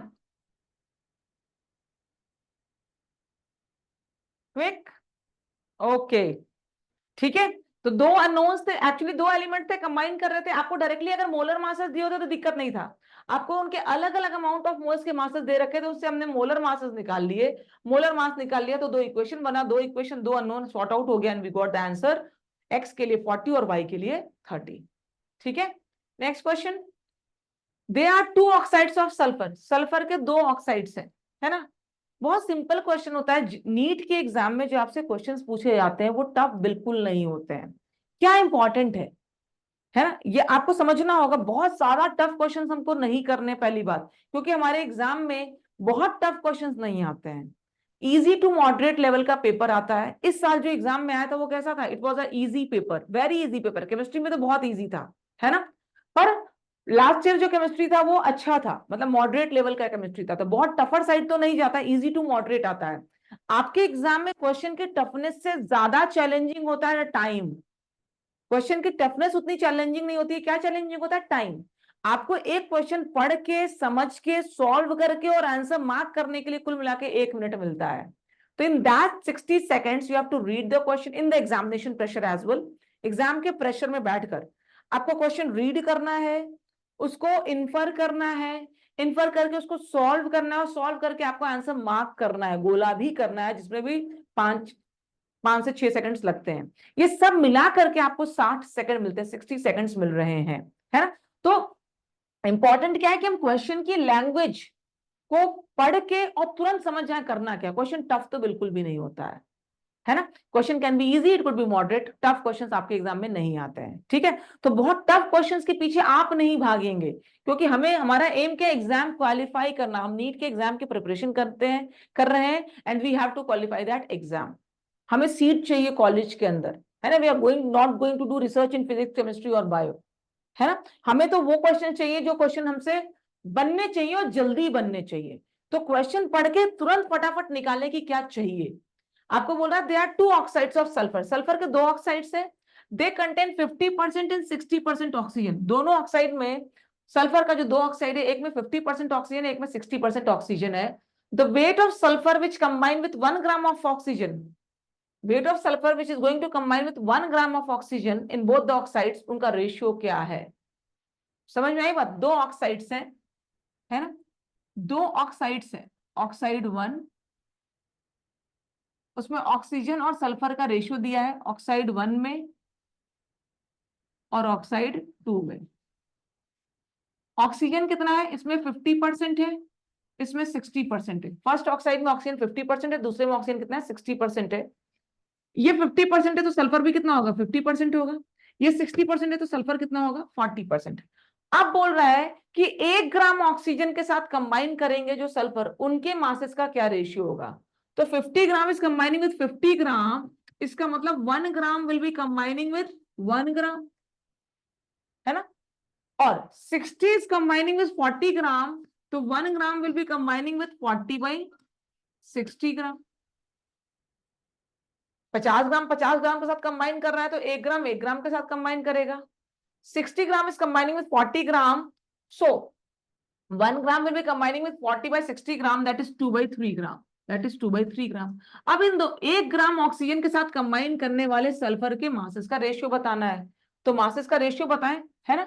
तो sulphur in compound 1 upon sulphur in oxide 2, वो क्या हो जाएगा 1/2/3, ये कितना आ जाएगा रेशियो 3/2, ये रेशियो कितना आ जाएगा 3/2। अब आप क्वेश्चन देखो, यहाँ पे ऑप्शन 2/3 का ऑप्शन भी है और 3/2 का भी ऑप्शन है, तो इसलिए आपको यहाँ पर रिस्पेक्टिवली टर्म यूज हुआ है, यानी ऑक्साइड 1 में 50% और ऑक्साइड 2 में 60% यूज करना है, तभी आपको प्रॉपर रेशियो मिलेगा 3:2। So correct answer to this question will be 3:2। समझ आ गई क्या बात, समझ आ गई बात, 3:2। क्वेश्चन टफ नहीं है, बस लैंग्वेज को पढ़ के उसको डिकोड करना होता है, क्या करना है। एक में 50% है, एक में 60% है, तो ऑटोमेटिकली सल्फर का पता ही है हमको। अब 1 ग्राम के साथ जो सल्फर कंबाइन कर रहा है उनके मास का रेशियो बताना है ना। पहले जो डाटा दिया उसमें ऑक्सीजन के मासेस अलग अलग है, जो पूछ रहा है उसमें सेम मास ऑफ ऑक्सीजन के साथ सल्फर का रेशियो पूछ रहा है। तो भाई इसको 50 को 1 में रिड्यूस कर दिया, 60 को भी 1 में रिड्यूस कर दिया, आपको सल्फर का मास पता चल गया, उन दोनों मासेस का आपको रेशियो निकालना है और प्रॉपर ऑर्डर में निकालना है, ऑक्साइड 1 बाई ऑक्साइड 2 का ही निकालना है, तो ऑर्डर क्या आ जाएगा 3/2। तो इस क्वेश्चन के लिए हमारा आंसर हो जाएगा last option, that is D option. बात समझ में आ गई, आगे बढ़ जाए एवरीवन, बढ़ जाए आगे। Now next question, 10 ml of a gaseous hydrocarbon on combustion gives 40 ml of CO2 and 50 ml of H2O vapors। H2O बन रहा है वेपर फॉर्म में बन रहा है ना, तो H2O गैस बन रहा है, कह रहे हैं लिक्विड नहीं बन रहा है। तो 10 ml हाइड्रोकार्बन कंबाइन कर रहा है, 40 ml CO2 दे रहा है और 50 ml H2O दे रहा है, उस हाइड्रोकार्बन का फॉर्मूला बताना है, व्हाट इज दैट हाइड्रोकार्बन। कौन सा हाइड्रोकार्बन होगा जिसके 10 ml को आप कंबशन कराओगे यानी जलाओगे, तो CO2 40 ml मिलेगा और H2O कितना 50 ml मिलेगा, बताएं।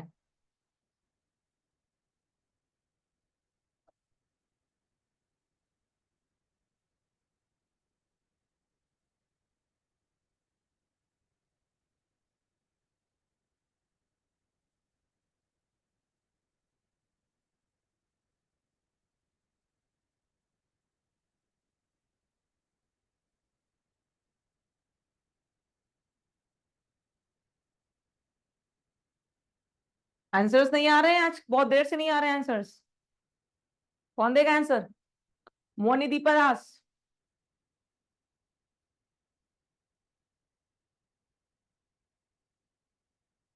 Tell me fast.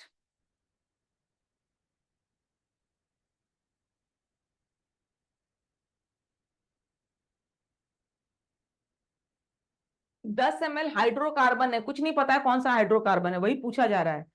इनमें से कौन से हाइड्रोकार्बन के 10 ml को जलाओगे तो CO2 का 40 ml और H2O का 50 ml वेपर मिलेगा। नहीं समझ में आया क्वेश्चन, किसी को समझ में आया कि नहीं आया।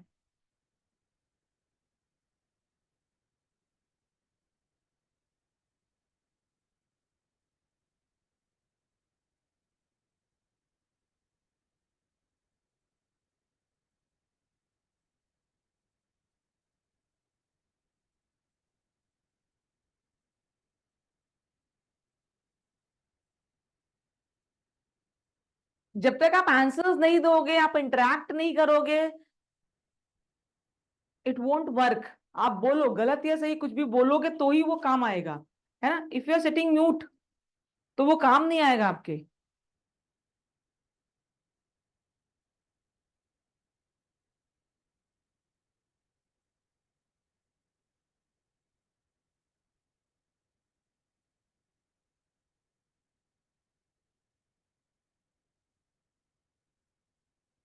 ठीक है, लेट्स सी।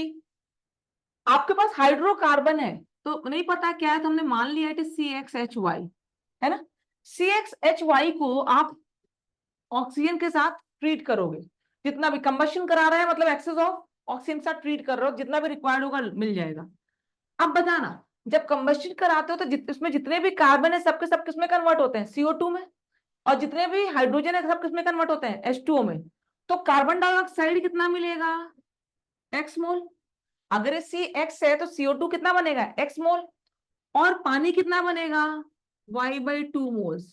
एग्रीड और नॉट, है ना। एक H, अगर मान लो यहाँ पे 4 हाइड्रोजन है तो पानी कितने बनेंगे, 2, है ना। तो जितने हाइड्रोजन होंगे उसके आधा मोल्स क्या बन जाएंगे, पानी के। एग्रीड, है।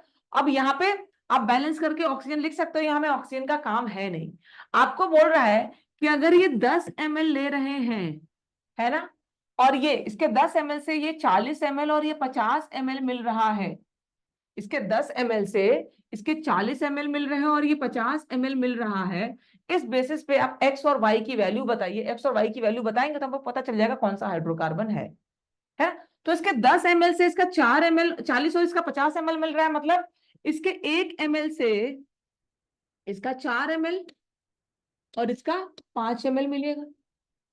समझ में बात, मतलब इसके एक वॉल्यूम से इसका 4 वॉल्यूम मिल रहा है, तो एक वॉल्यूम से 4 वॉल्यूम मिल रहा है। कौन सा है ये कौन सा लॉ है, Gay-Lussac's law of combining volume. When gases react, they do so in simple ratio of their volumes, और अगर प्रोडक्ट है तो उसका भी सिंपल रेशियो बनेगा, है ना। तो गैसेस रिएक्ट कर रहे हैं, तो यहाँ पे क्या हो रहा है, इसके 1 ml से इसका 4 ml बन रहा है, यानी x की वैल्यू कितनी हो गई, 4। सो x इज इक्वल टू 4, है ना। x इज इक्वल टू 4, इसमें एक, ठीक। अब यहाँ पे x की वैल्यू कितनी हो गई, 4, और यहाँ पे इसके 1 ml से इसका y/2 बन रहा है, इसके 1 मोल से इसका y/2 बन रहा है, तो इसके 1 ml से इसका 5 बन रहा है, यानी y/2 की वैल्यू कितनी हो गई, 5। तो y कितना हो गया, 10। y कितना हो गया, 10। यानी हमारा हाइड्रोकार्बन जो हो जाएगा CXHY, मतलब C4H10। तो hydrocarbon will be C4H10। Hydrocarbon क्या हो जाएगा हमारा, C4H10। समझ आ रही क्या बात, क्या ये क्वेश्चन मुश्किल है, क्या ये क्वेश्चन मुश्किल है, मुश्किल बिल्कुल नहीं है, बस कॉन्सेप्ट की बात है ना। आप उसको कितना जल्दी इन्फर कर पा रहे हो।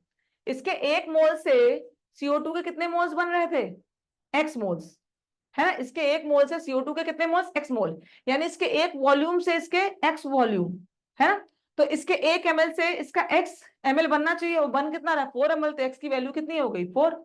वैसे ही इसके 1 मोल से ये कितना बनना चाहिए, y/2 मोल, यानी इसके 1 वॉल्यूम से ये y/2 वॉल्यूम, है ना। तो y/2 volume is equal to 5, तो y/2 इज इक्वल टू 5, तो y इज इक्वल टू 10। तो इस क्वेश्चन का हमारा आंसर कितना हो जाएगा, C4H10। समझ आ गई बात, यहां तक किसी को कोई कंफ्यूजन है तो बताएं, एनी कंफ्यूजन सो फार, बढ़े क्या आगे,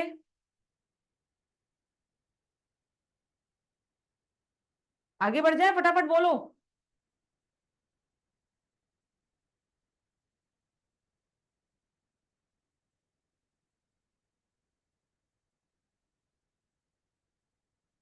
ओके, ठीक है। Now stoichiometry based concept, mole concept के क्वेश्चंस, है ना। अभी तो हम बेसिक बेसिक बातें कर रहे थे, बहुत छोटी छोटी चीजों की बात कर रहे थे। ये जो टॉपिक्स हमने पढ़े इन पे हो सकता है एक पूरा क्वेश्चन हो सकता है, जैसे मैंने दिखाया आपको, और हो सकता है this could be part of some question, जैसे परसेंटेज कॉम्पोजिशन जो है ये किसी दूसरे क्वेश्चन का पार्ट हो सकता है ना। तो वहां तक तो बात हो गई। जैसे मान लो ऑर्गेनिक केमिस्ट्री में आपको किसी हाइड्रोकार्बन पे रिएक्शन कराना है, ध्यान से देखना, किसी हाइड्रोकार्बन पे एल्केन एल्कीन या एल्काइन कोई हाइड्रोकार्बन पे कोई रिएक्शन कराना है, तो क्या करें, वो परसेंटेज कॉम्पोजिशन का डाटा दे करके, आपको डायरेक्टली नहीं बताया कि इस हाइड्रोकार्बन पर रिएक्शन कराना है, आपको परसेंटेज कॉम्पोजिशन का डाटा दे करके आपसे पहले पहचानवाएं कि आप हाइड्रोकार्बन बताओ, और फिर उस हाइड्रोकार्बन पे आगे के रिएक्शंस कराएं। तो इस तरह के क्वेश्चंस भी आते हैं, है ना। अब स्टोइकोमेट्री बेस्ड कॉन्सेप्ट, स्टोइकोमेट्री क्या होता है, a chemical reaction when written in balanced form gives quantitative relationship between various reactants and products in terms of moles, molecules, masses and volumes। जब भी आप किसी केमिकल रिएक्शन को बैलेंस करके लिख देते हो, जैसे मैंने लिखा A + 2B gives 3C+5D, मैंने एक ये रिएक्शन लिखा, it is a balanced chemical equation. तो जैसे ही हम किसी केमिकल रिएक्शन को बैलेंस करके लिखते हैं तो हमको क्या पता चल जाता है कि ये किस रेशियो में रिएक्ट करेंगे और किस रेशियो में इनका प्रोडक्ट बनेगा, है ना। क्वांटिटेटिवली पता चल जाता है। मतलब अगर मैंने लिख दिया होता है A+B give C+D, A+B give C+D, तो ये बताता कि ए और बी का रिएक्शन होगा तो क्या बनेगा, सी और डी बनेगा। पर कितना ए कितने बी के साथ रिएक्ट करके सी और डी बनाएगा, या सी और डी कितना कितना बनेगा, ये कब पता चला, जब हमने रिएक्शन को बैलेंस करके लिखा। जैसे अगर मैं बोलूं कि हाइड्रोजन का ऑक्सीजन के साथ रिएक्शन करा के H2O बनेगा, तो क्वालिटेटिव इंफॉर्मेशन क्या इसमें कुछ गड़बड़ है? क्वालिटेटिवली तो ये बात सही है ना कि hydrogen combines with oxygen to form H2O।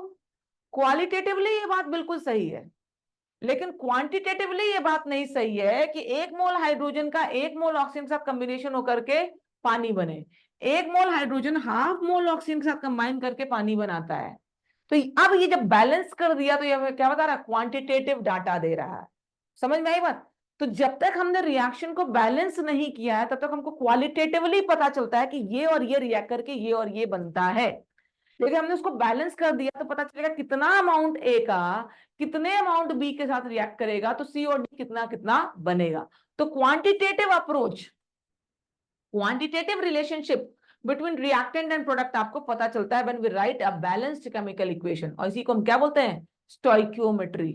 इसी को हम क्या बोलते हैं, स्टोइकियोमेट्री, है ना। जैसे अगर मैं बोलूं कि 2H2 combines with oxygen to form 2H2O, ये एक बैलेंस्ड केमिकल इक्वेशन है, इजंट इट? ये एक बैलेंस्ड केमिकल इक्वेशन है। हाइड्रोजन ऑक्सीजन के साथ कंबाइन कर रहा है, क्या मिल रहा है, H2O मिल रहा है। तो इस बैलेंस इक्वेशन को देख के हमको क्या इंफॉर्मेशन मिल रहा है, इसको देख के मुझे ये पता चल रहा है कि हाइड्रोजन के दो मॉलिक्यूल ऑक्सीजन के एक मॉलिक्यूल के साथ कंबाइन करेगा तो वाटर के दो मॉलिक्यूल्स मिलेंगे। हाइड्रोजन के दो मॉलिक्यूल्स ऑक्सीजन के साथ एक मॉलिक्यूल के साथ कंबाइन करके वाटर के दो मॉलिक्यूल देगा। मतलब अगर हमने हाइड्रोजन के दो मॉलिक्यूल की जगह 2x मॉलिक्यूल लिए तो ऑक्सीजन के कितने मॉलिक्यूल मिलेंगे, लगेंगे x मॉलिक्यूल। इसके दो के साथ इसका एक, तो इसके 2x के साथ इसका x, और बनेगा कितना, 2x। तो ये आपको रेशियो बताता है रिएक्टेंट्स और प्रोडक्ट्स के बीच का, है ना।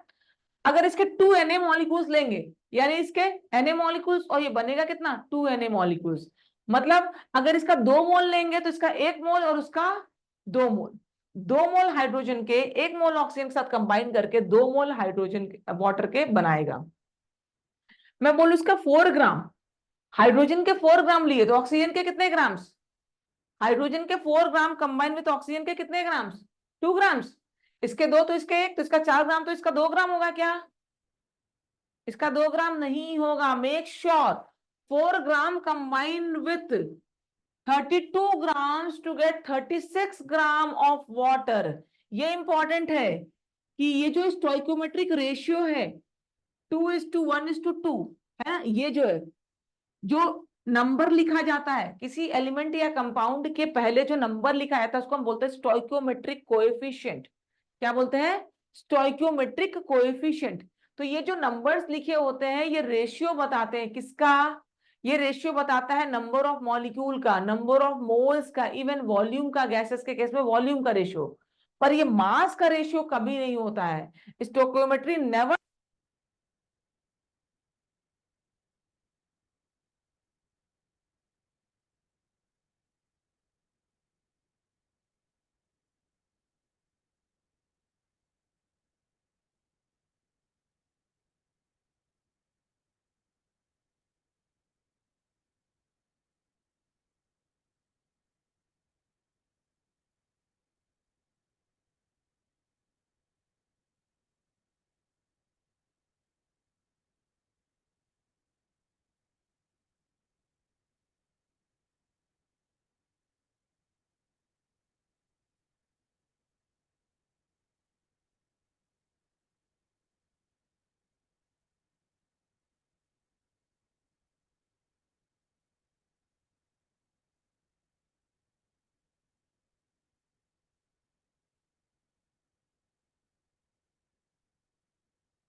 ओके, हाँ, let me know if there is any problem. I think now I am audible. Now I am audible और नॉट? ओके फाइन, ठीक है. तो हाइड्रोजन ऑक्सीजन के साथ कंबाइन करके H2O बना रहा है, तो ये क्या होगा, स्टोइकियोमेट्रिक रेशियो में ही कंबाइन करेगा. अब ध्यान से देखना, बहुत इंपॉर्टेंट बात आने वाला है. हाइड्रोजन के 2 मोल्स ऑक्सीजन के साथ 1 मोल के साथ कंबाइन करेगा तो H2O के कितने मोल्स बनेंगे? 2 मोल्स. एग्रीड? स्टोइकियोमेट्रिक कोएफिशिएंट्स, ये जो नंबर है ये क्या है? Stoichiometric coefficient. इन्हीं के रेशियो में कंबाइन करेगा, इन्हीं के रेशियो में ये बनेगा. अब ध्यान से देखना, अब मैं बोलूं, ऐसा लिख सकती हूँ क्या, moles of hydrogen by moles of oxygen. Hydrogen के मोल्स कितने? 2. ऑक्सीजन के मोल्स कितने? 1. तो moles of hydrogen by moles of oxygen equal to 2:1. लिख सकते हैं क्या? बिल्कुल लिख सकते हैं ना. हाइड्रोजन के मोल्स डिवाइड बाई ऑक्सीजन के मोल्स कितने हैं? 2:1. अब मैं इसको क्रॉस मल्टीप्लाई कर दूं, मैं इसको क्रॉस मल्टीप्लाई कर दूं, है ना, ये इधर और ये इधर, तो क्या होगा? Moles of hydrogen bye 2 will be equal two moles of oxygen by 1.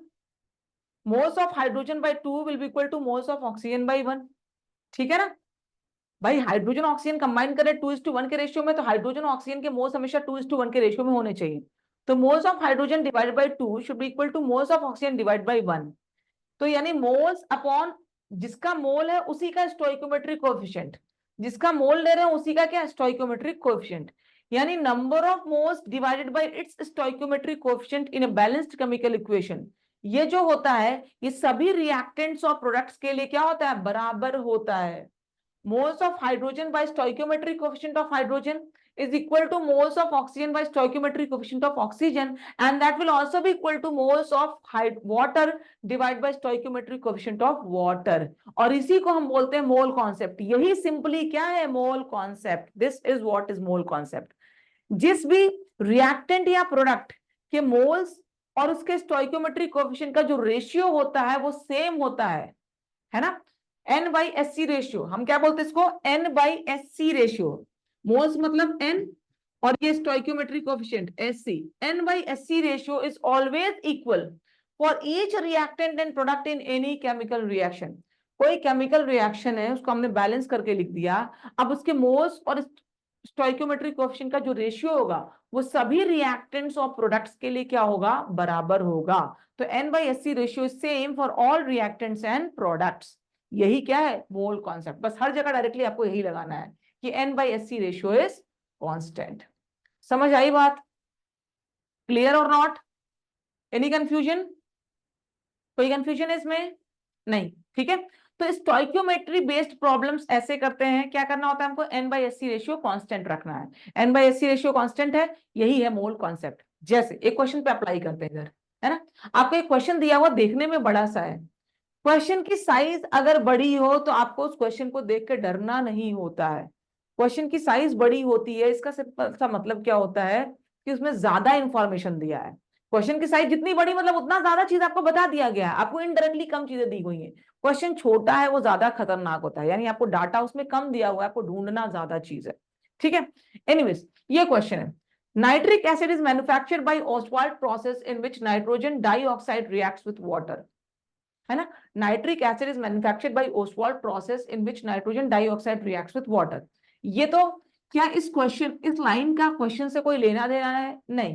ये बस एक इंफॉर्मेशन है कि भाई NO2 का पानी के साथ रिएक्शन करा के HNO3 बनाते हैं. इस प्रोसेस को हम क्या बोलते हैं? Oswald process. ये एक इंफॉर्मेशन है, आपको एक एडिशनल इंफॉर्मेशन क्वेश्चन में दे दी गई है. इस क्वेश्चन के आंसर से इसका कोई लेना देना नहीं है.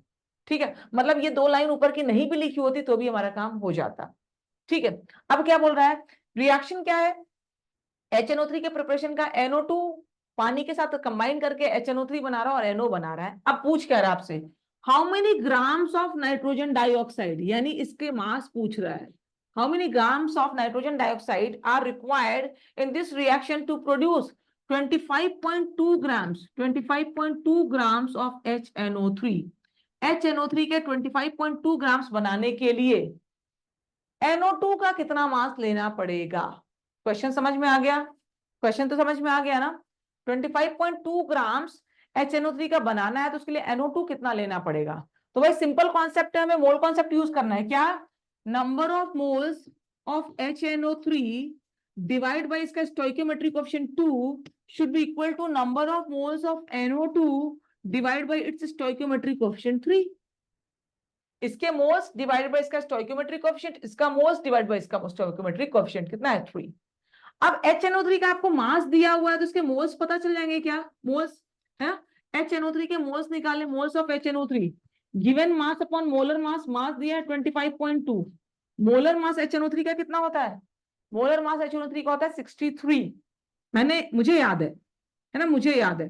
तो इसका मोलर मास कितना है 63, तो ये आ जाएगा 63 2 जा 126 2 जा 252, मतलब ये आ जाएगा 0.4।